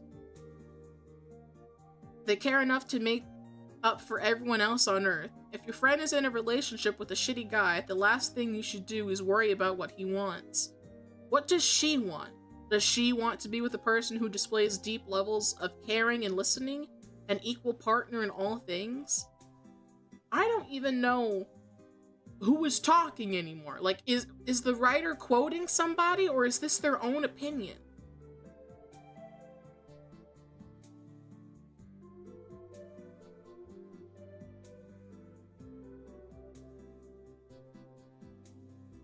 Did the writer actually say to stop caring about what straight men think?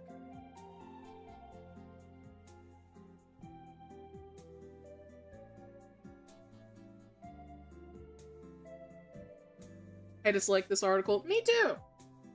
I at the time had to cut grass for my grandma. Grandma was that a wind biter and sore like a kid moves. Checks out.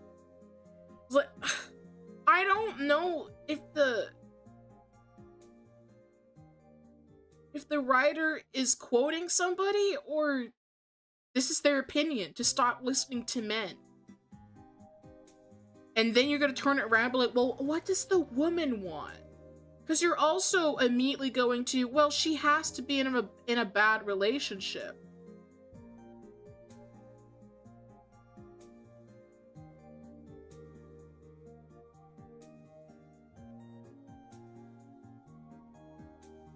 Ugh.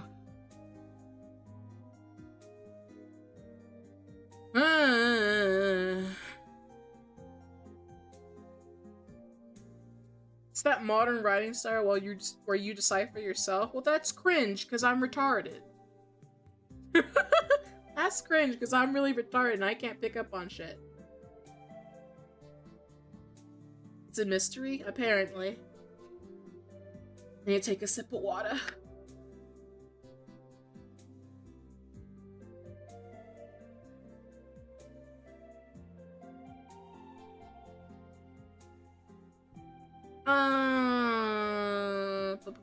One good phrase to substitute for if he wanted to, he would is your boyfriend is an asshole. Okay, we're automatically assuming that the man is bad. Like, I don't think you should automatically assume that the man in a relationship is bad. Like, I don't know, maybe it's how I'm reading it, but like, I've seen if he wanted to, he would, used in good relationships. Or, like, people, like, outside of the relationship being like, well, like, your boyfriend hasn't proposed yet. It's been, like, 2 or 3 years. If he wanted to marry you, he would, so you should get out. Even when, I don't know, the girlfriend could be, just be like, oh, I'm thinking about, maybe marrying him, but he hasn't proposed yet. If she is waiting on a proposal, some dumbass on the internet will be like, well, if he wanted to marry you, he would have done it already. He would have proposed. So, you should leave. He's not worth a damn. Like, we're automatically going to a straw man, assuming that the guy is bad.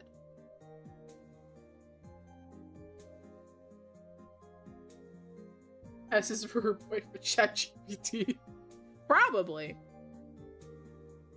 Or if you're worried about alienating your friend, try, it sounds like you prioritize his needs, but he doesn't do the same. Or maybe, I noticed that he treats his dog better than you. Women in shitty relationships do not need emotional bludgeoning by more fortunate women or smug lectures by strange men. Well, yeah, obviously for shitty relationships, but that...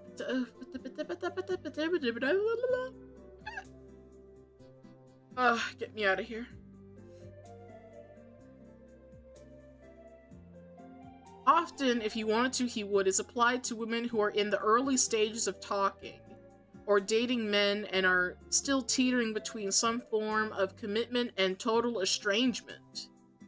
It's true that these unlabeled situations... Stop with the situationship. Stop. Say friends with benefits or some shit. She's jealous of the dog. Oh god. I hope not. Can be infuriating and heartbreaking, where lack of communication or intentional manipulation on one person's part can keep the other person hoping, fruitlessly, for more. Okay. But I'm sorry, some of you have never dated an introvert before, and it shows. I'm an introvert. My boyfriend is also an introvert. We're both introverts. We're homebodies. We like to stay inside, we like to keep to ourselves. What the fuck is wrong with you? Some of you have never romanced a person with a beautiful heart and debilitating anxiety disorder. If you live by this adage, you will never connect with anyone who is an overthinker or a little bit socially awkward or has a little too much humility. You may miss out on the rich and rewarding experience of being with someone who is neurotic. What? Can't believe I'm saying this, but men with low self-esteem are people too.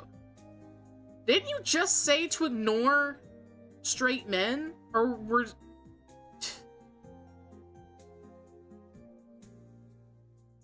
This person writing sucks. They suck really bad. Because didn't you just say to ignore men's feelings? But now men with low self-esteem are people? I mean, they are, but didn't you just say to ignore men and their feelings? Or were you making I can't even think of words right now, dude.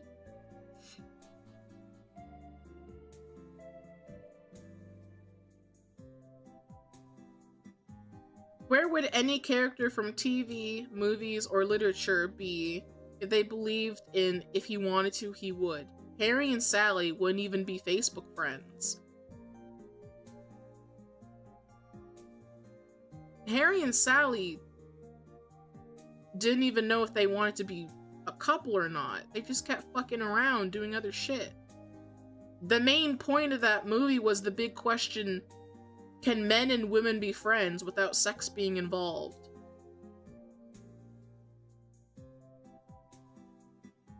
I don't think they ever truly got together. I don't think. I watched the movie months ago. Well, rewatched it. I really don't care for the movie all that much. Women. Women.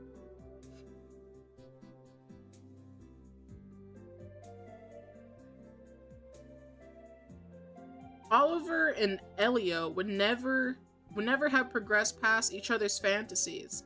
The whole premise of Pride and Prejudice is, quote, if he wanted to, he wouldn't because his sisters and best friends are his best friend are psychos.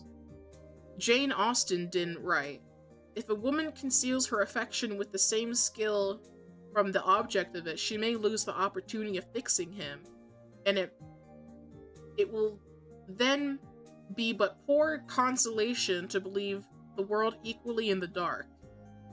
What the fuck are you talking about? Just for some vile clout chaser to seduce you with the self-hating doctrine of if he wanted to, he would. What? This phrase is always directed at women who date men. It is, he's not that into you, updated for the 2020s. It's so regressive that it sounds like it belongs in the 1950s, maybe in a commercial about the clean, healthy cigarette brand to leave out for your hard-working husband while you scurry along and finish cooking him a steak. We have to stop letting people infected by misogyny write catchy phrases. If he wanted to, he would. This is not misogyny.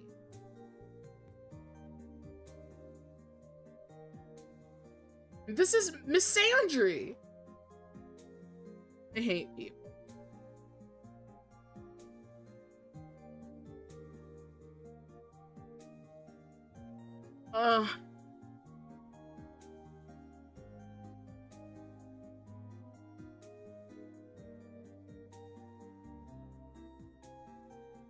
If he wanted to, he would paints women as generally desperate, which is interesting because if we're dealing in generalizations, straight men are the most desperate people in society. There are infinite reasons men might do or not do the things they do. The reasons are mostly unknowable and uninteresting.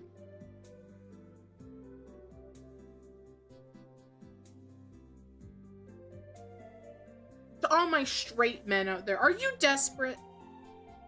According to this article, you might be, or it's assuming you are.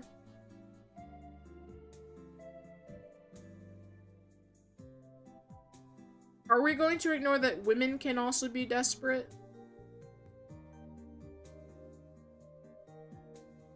I've met women who are quite desperate for even just a relationship. Like, I knew one who could not stand being single, but at the same time, she didn't want to commit to one person. It's not even like a non-monogamy thing. She's afraid of commitment. She doesn't want to commit to somebody, but she hates being single. So anytime she'd get in a relationship, it would soon end after like weeks, couple months. I don't think she's ever had one that's gone on for a year.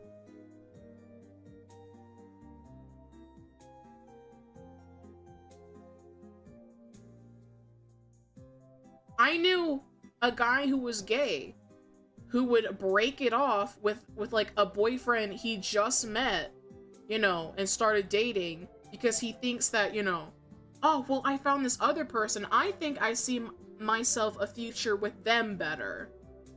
It's like he wouldn't even give his current, you know, relationship a chance. He'd just be like, oh, well, I don't see myself with you in the future. You didn't even try, you know? It's like, what the fuck are we talking about? Dudes love steak. I fucking love steak, dude. Valentine's Day, I'm aiming for prime rib, though. It'll be expensive, but I'll pay for it. It's fine. Oh, I can't wait for a prime rib. Oh, I'm so excited. I'm back. How stupid have we gotten? Fucking retarded. All women from the same modern feminist POV. Well, my answer to that is feminism sucks, then. And so do a lot of women. A lot of women just suck.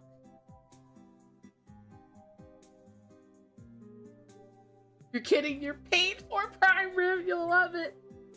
Honey. Prime rib is expensive.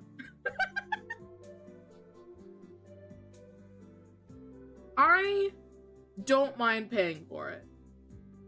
So I'll pre-send you the money for it. I'll pre-send you the money. There's nothing you can do about it. Anyway. Oh yes, the straight man, all of the members of Straight Man Council, where they all have the same opinion.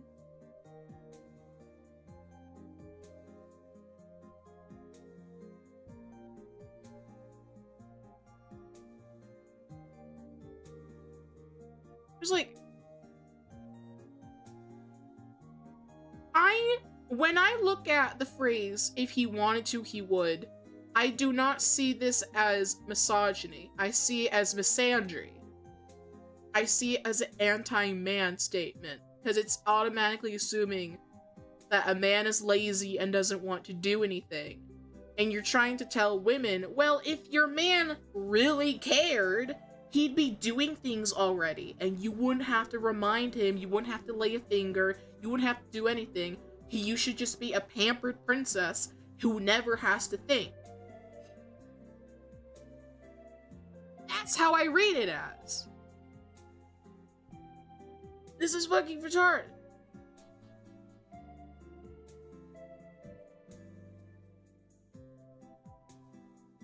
Well, this isn't necessarily bad for an example of Middle East view son. Well, yeah, obviously the Middle East, but the West needs less of it.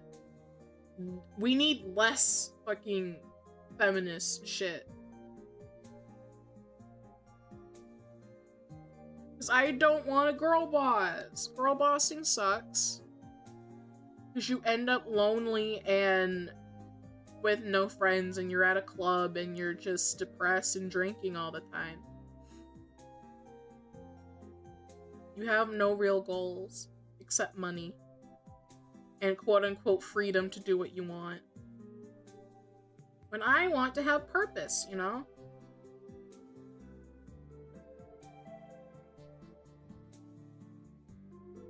Ugh.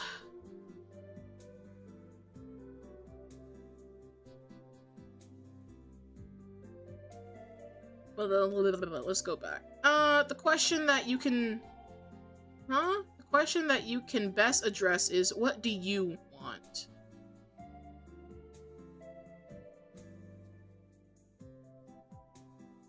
That sucked.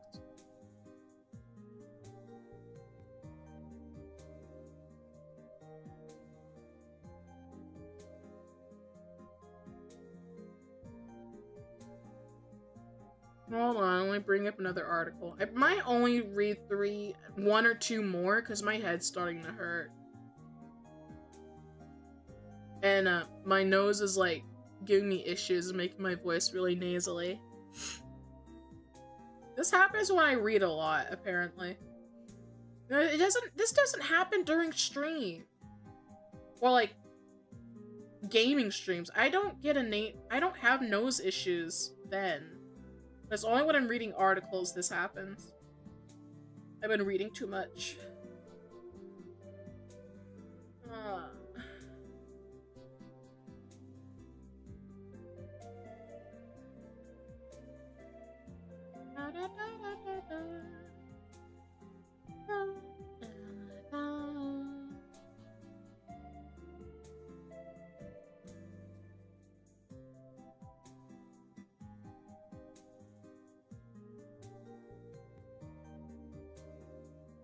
Clown Nose does that sometime. We live in Clown World, Hong Kong.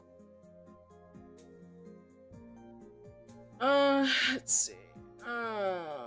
Reader mode, because fuck this website. Allergic to stupid? Probably. Wouldn't surprise me. Let me make sure that this article is good. Yeah. We're good. Alright. This one is from our good friends at The Guardian. Golden Retriever boyfriends and ickless. Gen Z's dating rules are making them constantly disappointed. I get to hear about my peers. And their icks.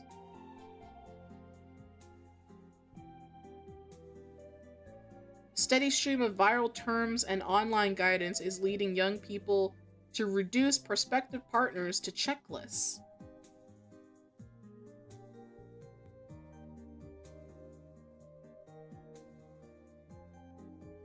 Leah Veloso, 26, has an ever-growing ick list. If he spits on the ground, can't cook, lies about his height, identifies as apolitical, or doesn't travel enough, if he's weird about other men wearing makeup, like K-pop idols, says he wants a slightly autistic woman, has no skincare routine, or only likes songs that got famous on TikTok. It's an ick if he doesn't call his parents, sniffs every 5 seconds, is an unsuccessful DJ, or is embarrassed to do karaoke. Recently, she uncovered a new one. If he's saving himself for marriage.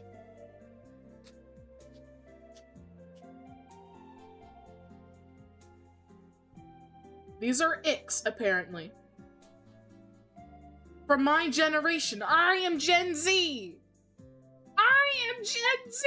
And this is what someone thinks is an ick. According to a 26-year-old woman, all of these things are bad.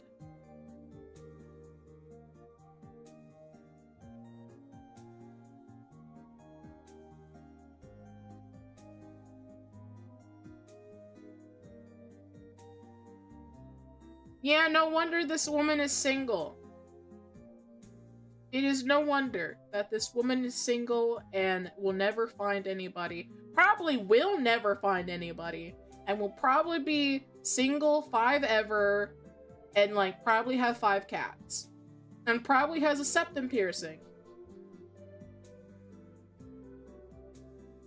He said to make triple unqualified. Whatever shall I do? Die.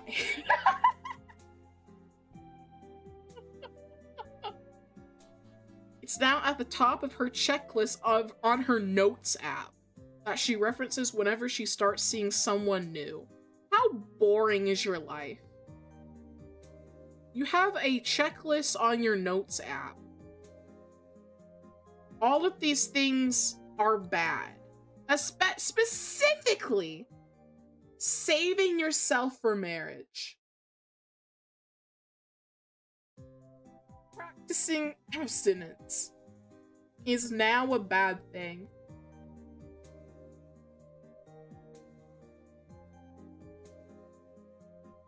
We live in Hellworld, and in Hellworld, nobody gets a girlfriend or a boyfriend or whatever the fuck you're into. No one gets a partner. Because the people like this are unironically cucking themselves out of finding somebody. In Hellworld, nobody is happy. Exactly. I have hyper-feminists out there which would entertain her. They might be too scared to hurt a girl boss and queen, you know? I don't think the male feminists would touch this one.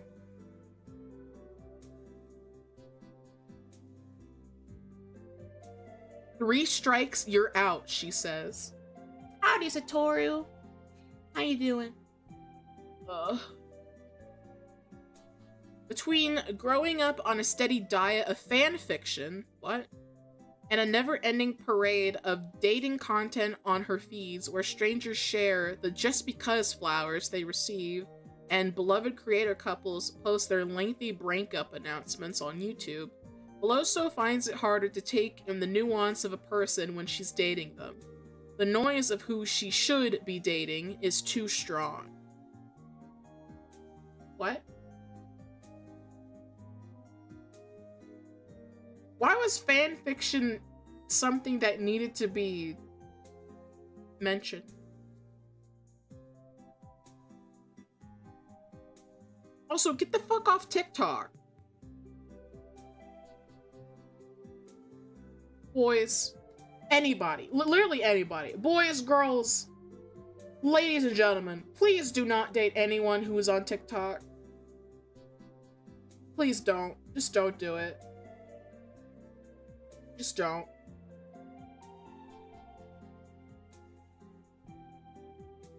Just don't. Fanfiction is her love life. Apparently.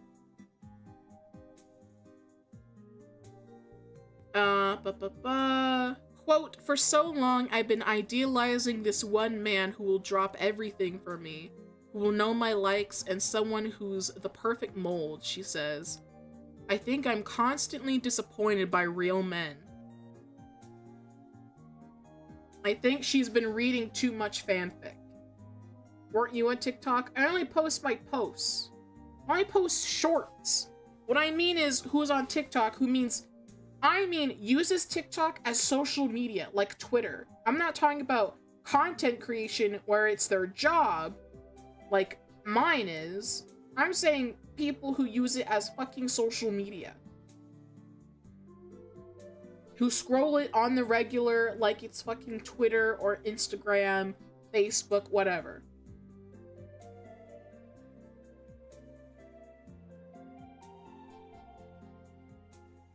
Because I might be cooked. How are you cooked, honey? Listen, I don't fucking use TikTok. I only log in to upload my shorts and then I close it. Is all I do. I don't scroll it.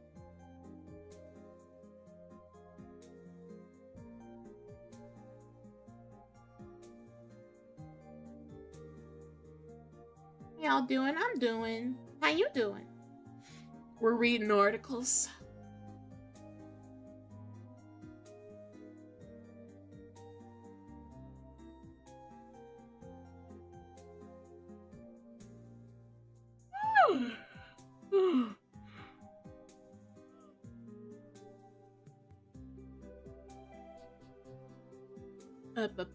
Gen Z have long faced accusations of being losers in the dating realm. Young people are having less sex, meeting fewer new people, getting cringed out by even sending roses on Hinge. They are the most rejected generation and the loneliest generation.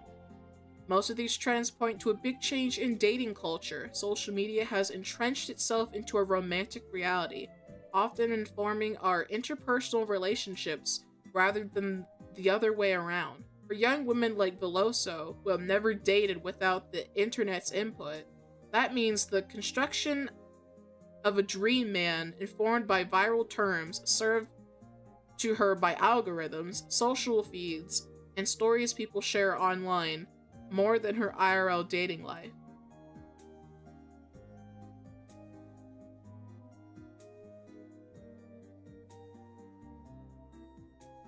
That doesn't get the 50 cents from TikTok. I'm not even monetized on TikTok, dude. You have to be big. I'm not big. I'm a micro celebrity, and I'd rather it stay that way.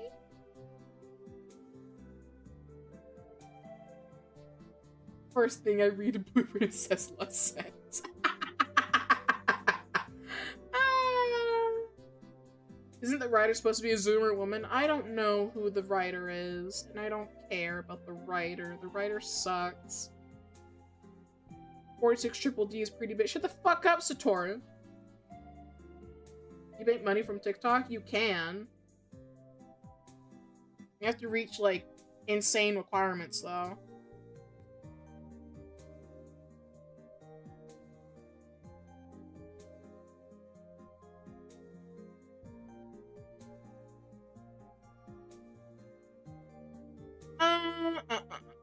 Where was I? Oh. The phraseology is expansive and ever-evolving, and for many, unwielded as prescriptive rubric for tackling the Thunderdome of heterosexual dating content. That is so much fucking words for saying nothing! You said nothing! There's no shortage of ways to describe the kind of man who is romantically superior. Oh, who is a romantically superior kind of partner.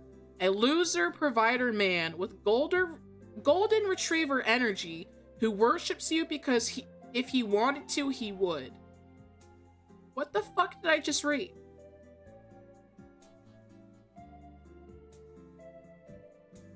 The health of a I can't read anymore. The health of a prospective match can be deemed on a red to green flag scale, from minimum effort and weaponized incompetence to getting the princess treatment from a real yearner written by a woman. Why don't I just read? What's the point of the dog? Oh god.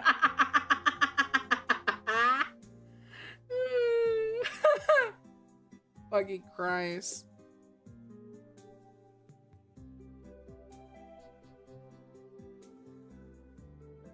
Your happily ever after can be ensnared with the red nail theory or the orange peel theory. The truest love, the ship, the OTP, one true pairing, is also increasingly championed on social media through tropes, whether it's enemies to lovers or a slow burn relationship arc.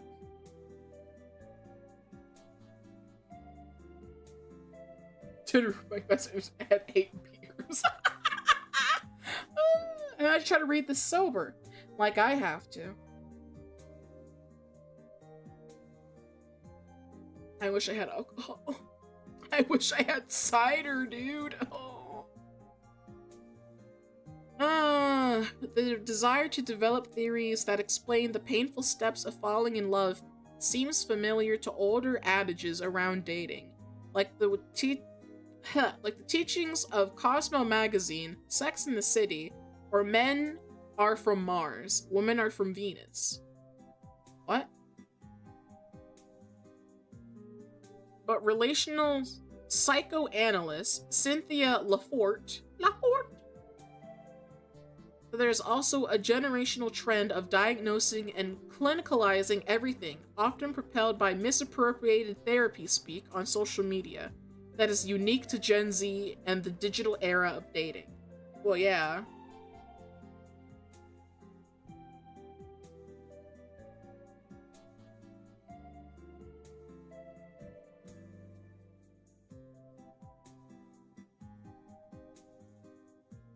I was sober, I drink to forget this. Me too.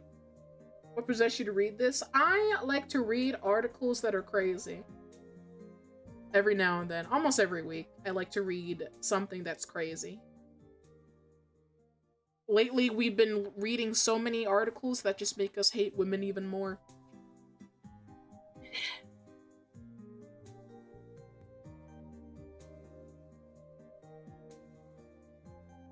Ugh.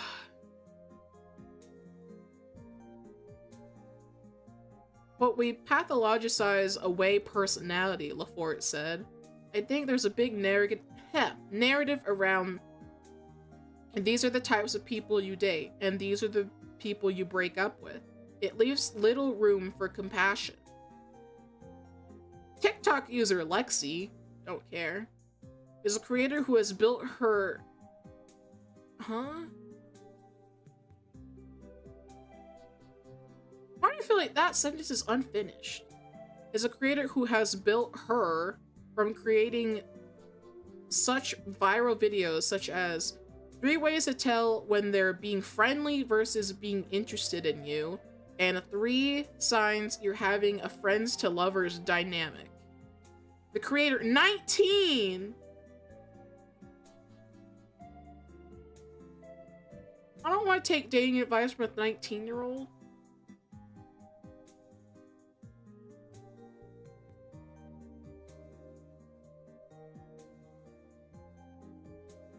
After crazy video is something similar? Maybe. Perhaps. What is this article? I don't know! I don't know. The creator 19 is a psychology major at school. Oh great, she's in college. So she's actively learning psychology and is now making videos on psychology?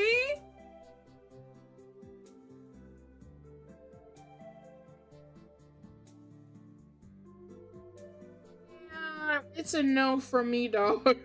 It's a no from me, dog.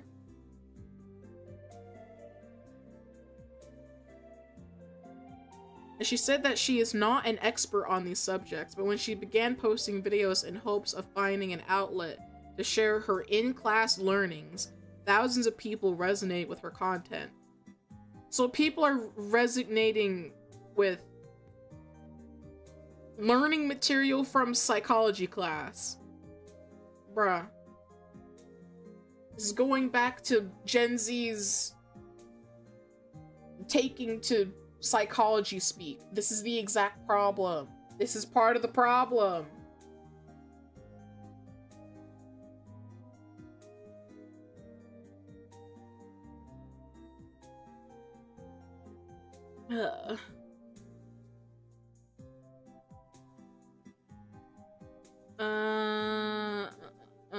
Quote, I frequently see comments that say something similar to they feel seen or understand themselves or others better after watching the video.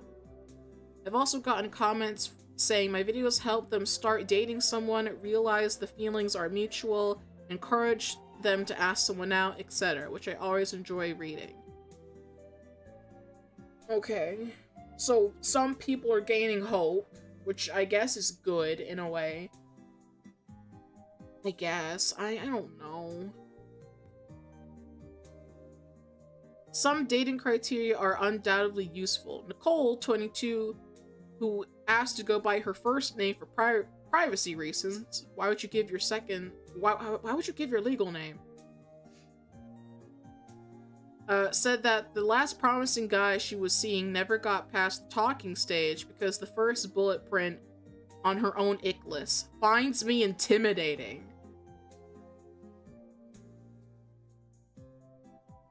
What? It's an ick if he finds you intimidating? What did you do? What have you done to scare this man? That's my question. It's an ick if he finds me intimidating. What the fuck did you do?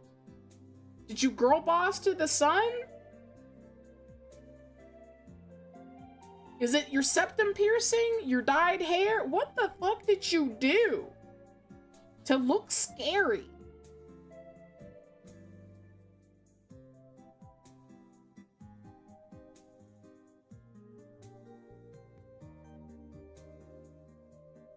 Well, as time went on, he kept making sly comments about he was scared of me because I'm intimidating and he gets nervous, she said.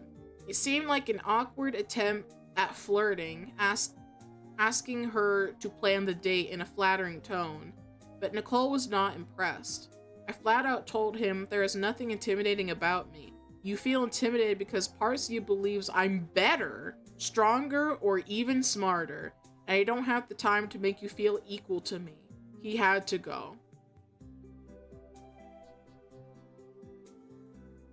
What? Maybe a lot of the left's worst would be fun to read some crazy talk from a MAGA person. I don't know. Maybe. I usually just get crazy shit from the left.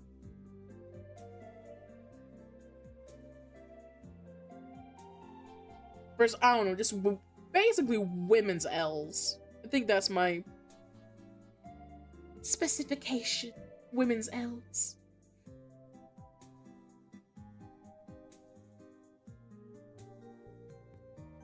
If he can't handle me when I cover myself in blood and run at him with a knife, he can't handle me at my best. Literal woman supremacist? Probably.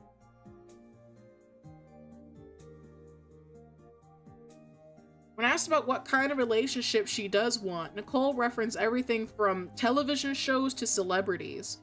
George and Amal Clooney, Damon and Elena from The Vampire Diaries, the notorious on and off relationship of Mr. Big and Carrie Bradshaw, except for the cheat. What the fuck are you talking about?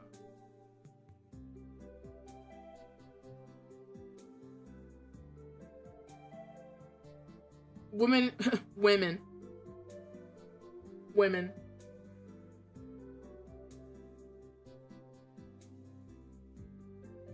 Well, for lack of better words, I don't want to wear the pants in the relationship.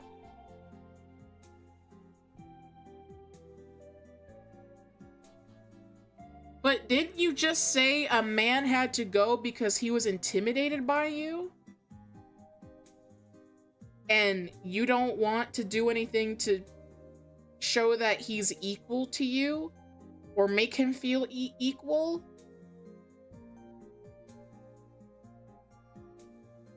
The guy dodged a bullet. She just wants to have her cake and eat it too, apparently. Bitch sounds like my best friend's fiance, but I'm the target of her ire. Christ.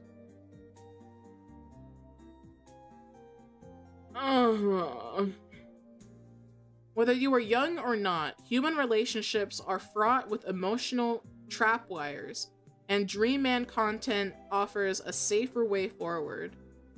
That means we are all dating under a panopticon, where virtues and sins can be broadcasted and scrutinized and farmed for engagement. There is a huge appetite for other people's horror stories, especially. Million-strong Facebook groups like Are We Dating the Same Guy? And apps like T were specifically designed to catch cheaters in the act. Really, any fuckboy behavior can be posted and reposted until daters are ubiquitously known across the internet as West Elm Caleb, or the Couch Guy, or the man from Risa Tisa's notorious 50-part Who the Fuck Did I Marry? I need to drink water because my nose is acting up. What?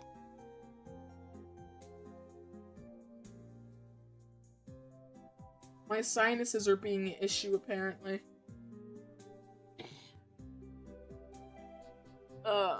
50-part Who the Fuck Did I Marry TikTok series, and online it doesn't matter if the crime was pathologically lying or not looking overjoyed enough when your girlfriend walked through the door. The deliberation and condemnation processes are the same.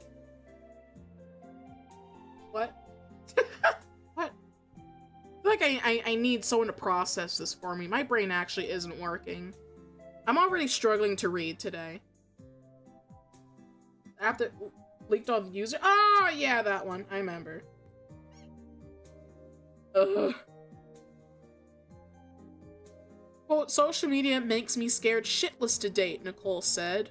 Everyone is on the wave of holding people accountable, which I do very much support, because of this, people are highlighting more of the abusive side of things to raise awareness to it, but also drowns out the hopeless romantics.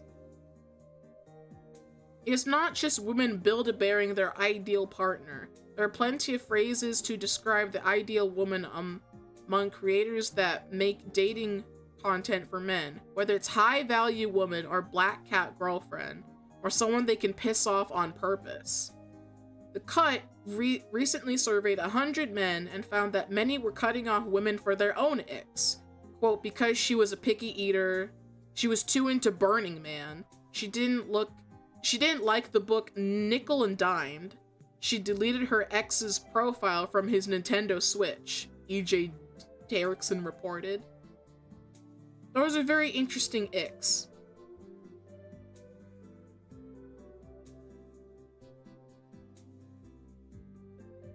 She was too into a book? Or she didn't like a book.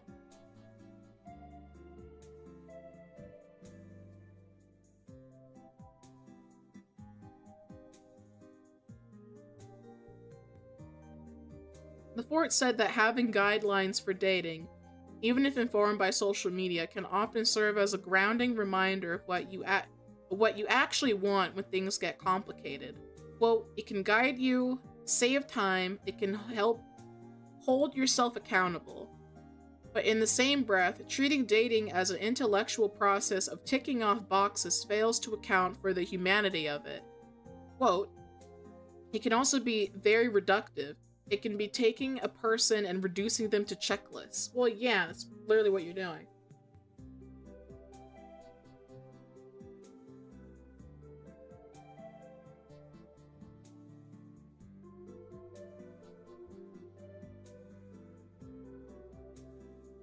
There's a 4chan people made a rating site with all their pictures and had a competition, so you look the best. Lamau.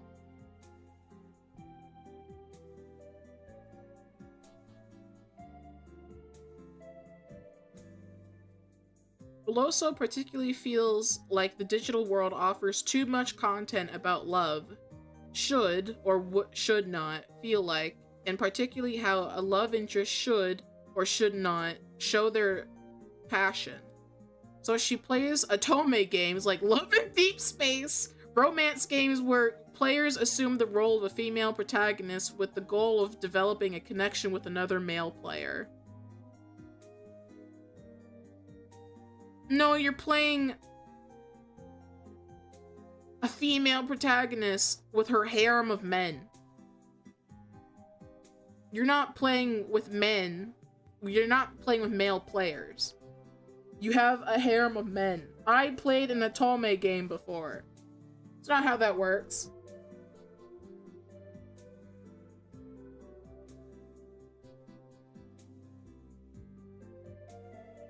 Quote, it's a kind of love that feels more safe than going out into the world and being uncertain about what kind of love you have, she said. Having a guy who was completely devoted to you and very much willing to defend your relationship with all his might is a goal for me.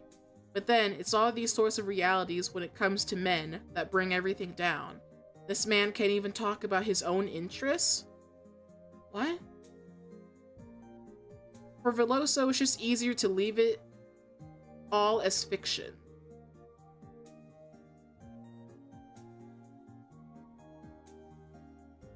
Okay.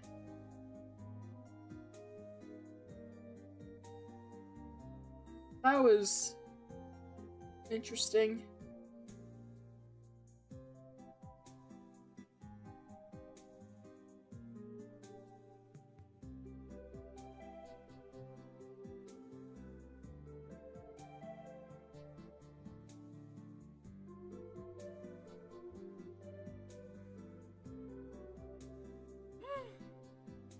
What do we think of that one, chat?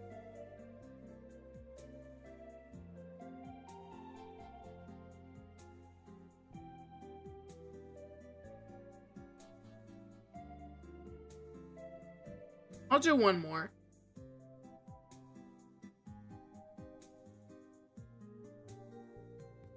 I'm struggling to read. And my brain is not working.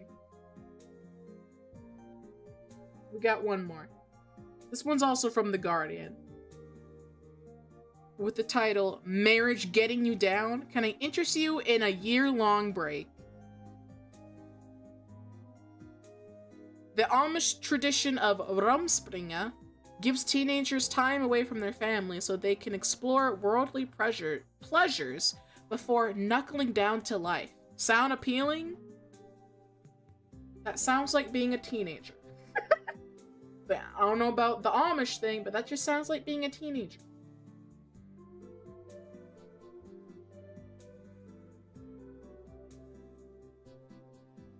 Ed Gamble is already an award-winning comedian, never heard of him, chart-topping podcast and radio host and author, but he might have just added a surprising new accolade to this collection, the savior of marriage.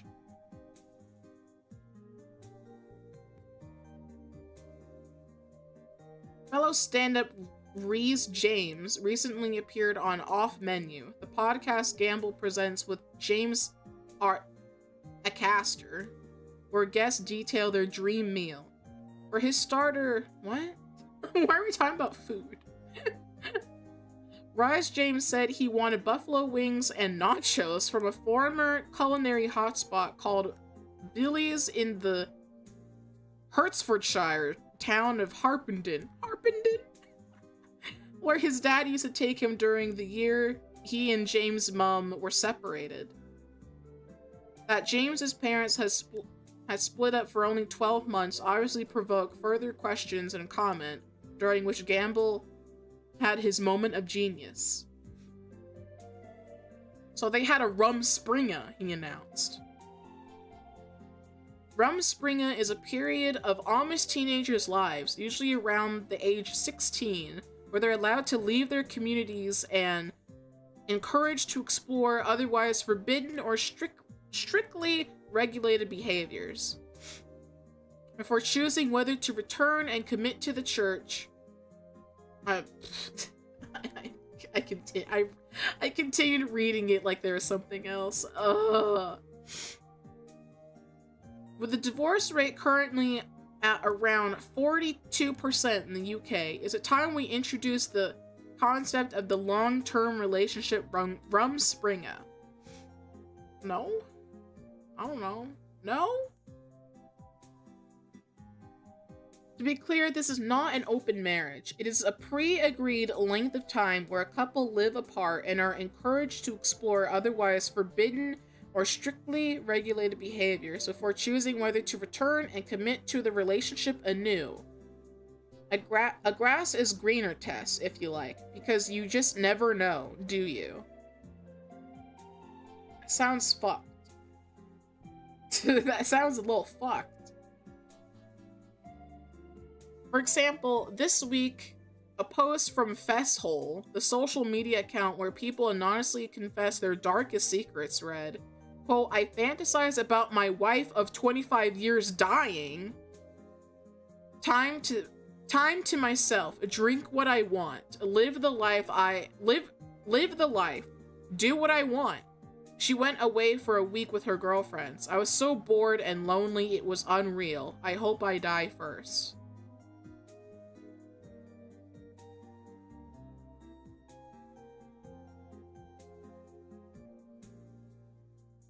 What? Is bro okay?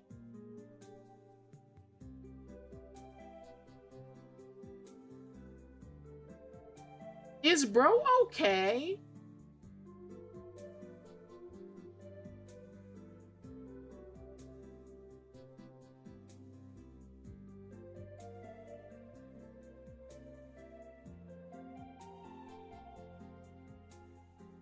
He's not okay. Somebody check on his wife.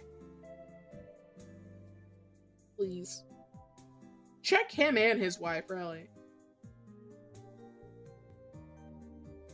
Ah.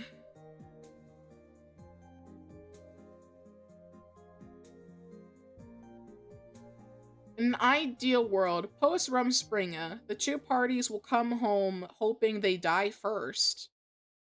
What? They'll return with renewed enthusiasm and appreciation for their spouse, and the institution of marriage / endurance cohabitation itself. Of course, there's a risk it could backfire because the lawn was indeed much more verdant on the other side. But it's better, all round, to know, isn't it? This isn't a dress rehearsal after all. What the fuck are you talking about?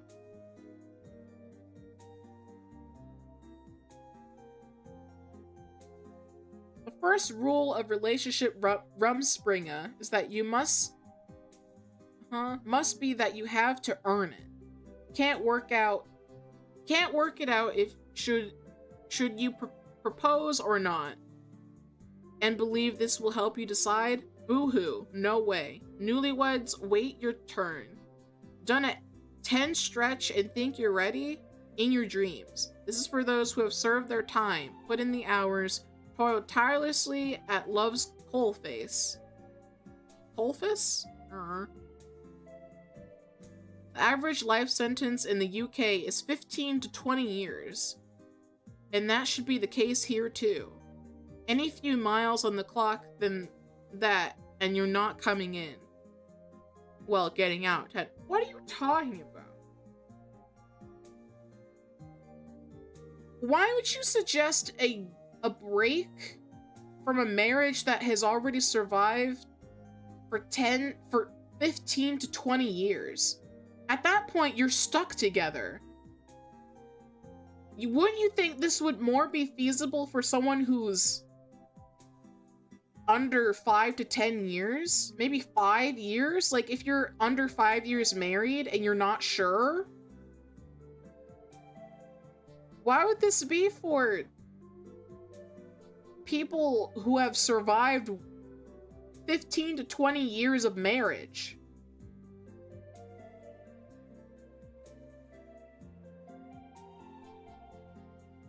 Amish are kind of dumb.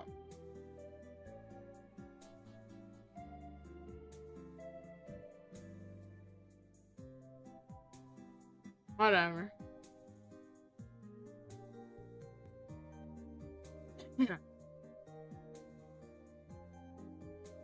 Fully indulging in the Rumspringa, as in biblically or not, is an individual decision to wrestle with those taking part. Some will see it as cheating if there's no cheating. Some will never be able to get past it if there is. Though being granted permission to sleep around... I can't read. Oh my god. May well be a wake-up call. We're talking about people who have been in comfortable relationships for 2 decades here, and are less likely to be in peak physical condition with rusty, dusty seduction techniques. Good luck on the app. What the fuck are you talking about? Oh, this hurts my head. My head hurts. When the Rumspringa has sprung, and it's time to reunite, there should perhaps be a ritual to follow. Each person writes down whether they want to stay married or break up for good, and they reveal their verdicts simultaneously, like on the old game show Mr. and Mrs., with a question mark at the end of the title. Otherwise, you run the risk, if you want to make the split permanent after a humdinger of a Rumspringa, that the other talks first and want to stay together. And you feel so bad, you remain married out of politeness, just after experiencing a torturous glimpse of the new life you could have won. If the time apart does reignite the old spark and you fall back into each other's arms gratefully, you should then be permitted to renew your vows. No one else should be allowed, for the record, because vows do not expire. Actually, maybe they should, though. Ed Gamble's presumably chewing this over as we speak. What the fuck did I just read?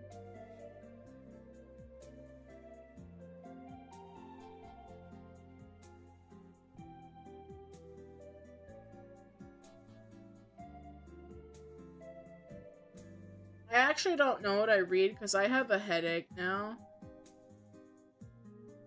I'm not digesting a thing of that. My brain don't work.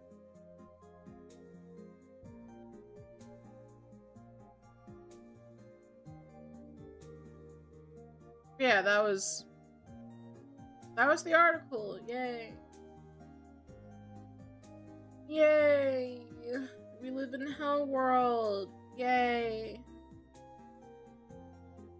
Oh.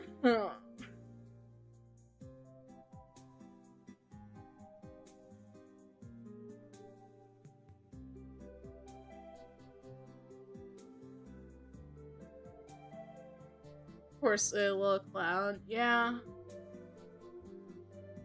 Yeah.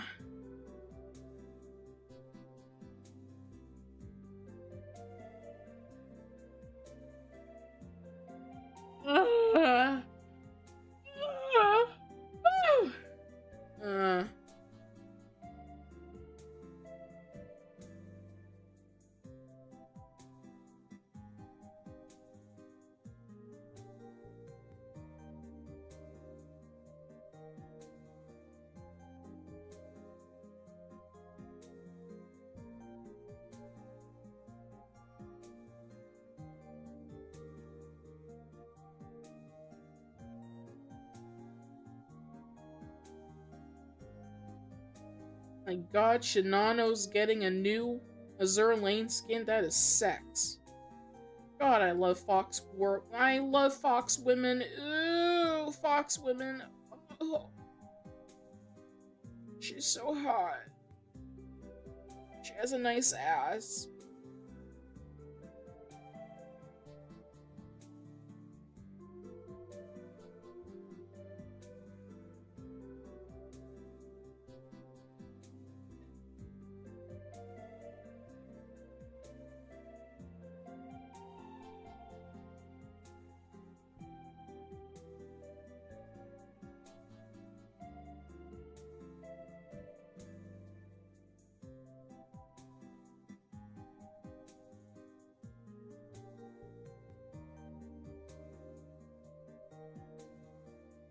Someone else with a good ass. Shut up! Yeah, that was Not being for that. I'm talking about human women that have fox ears and fox tails. This is not even about furry. Shut the fuck up.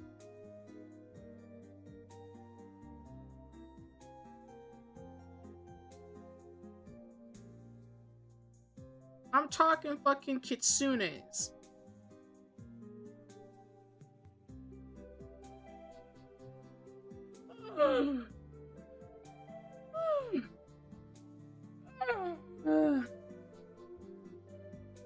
Yeah, my brain's not working. I wanna go home.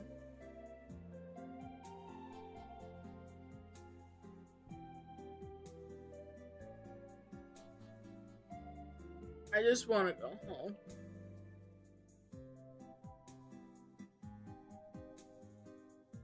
Baba, I'm not mean. I just can't think. Yeah. We gotta get out of here.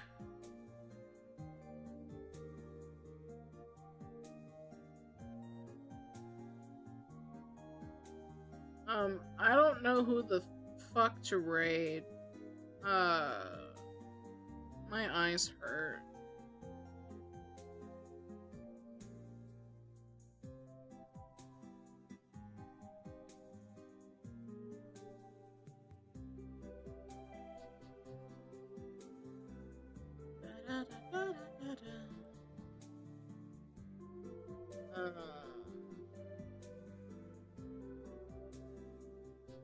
Mizu's live.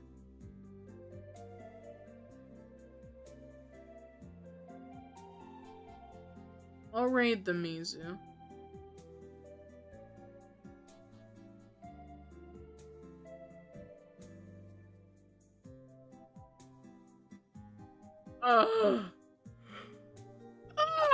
Let's see. Tomorrow is Mimia collab. Not sure what time, but I'll assume it'll be at like 8 p.m. CST, so convert that to whatever. Keep track of the waiting room. I'll adjust the time if I get a new time. But I'm going to assume it's at night.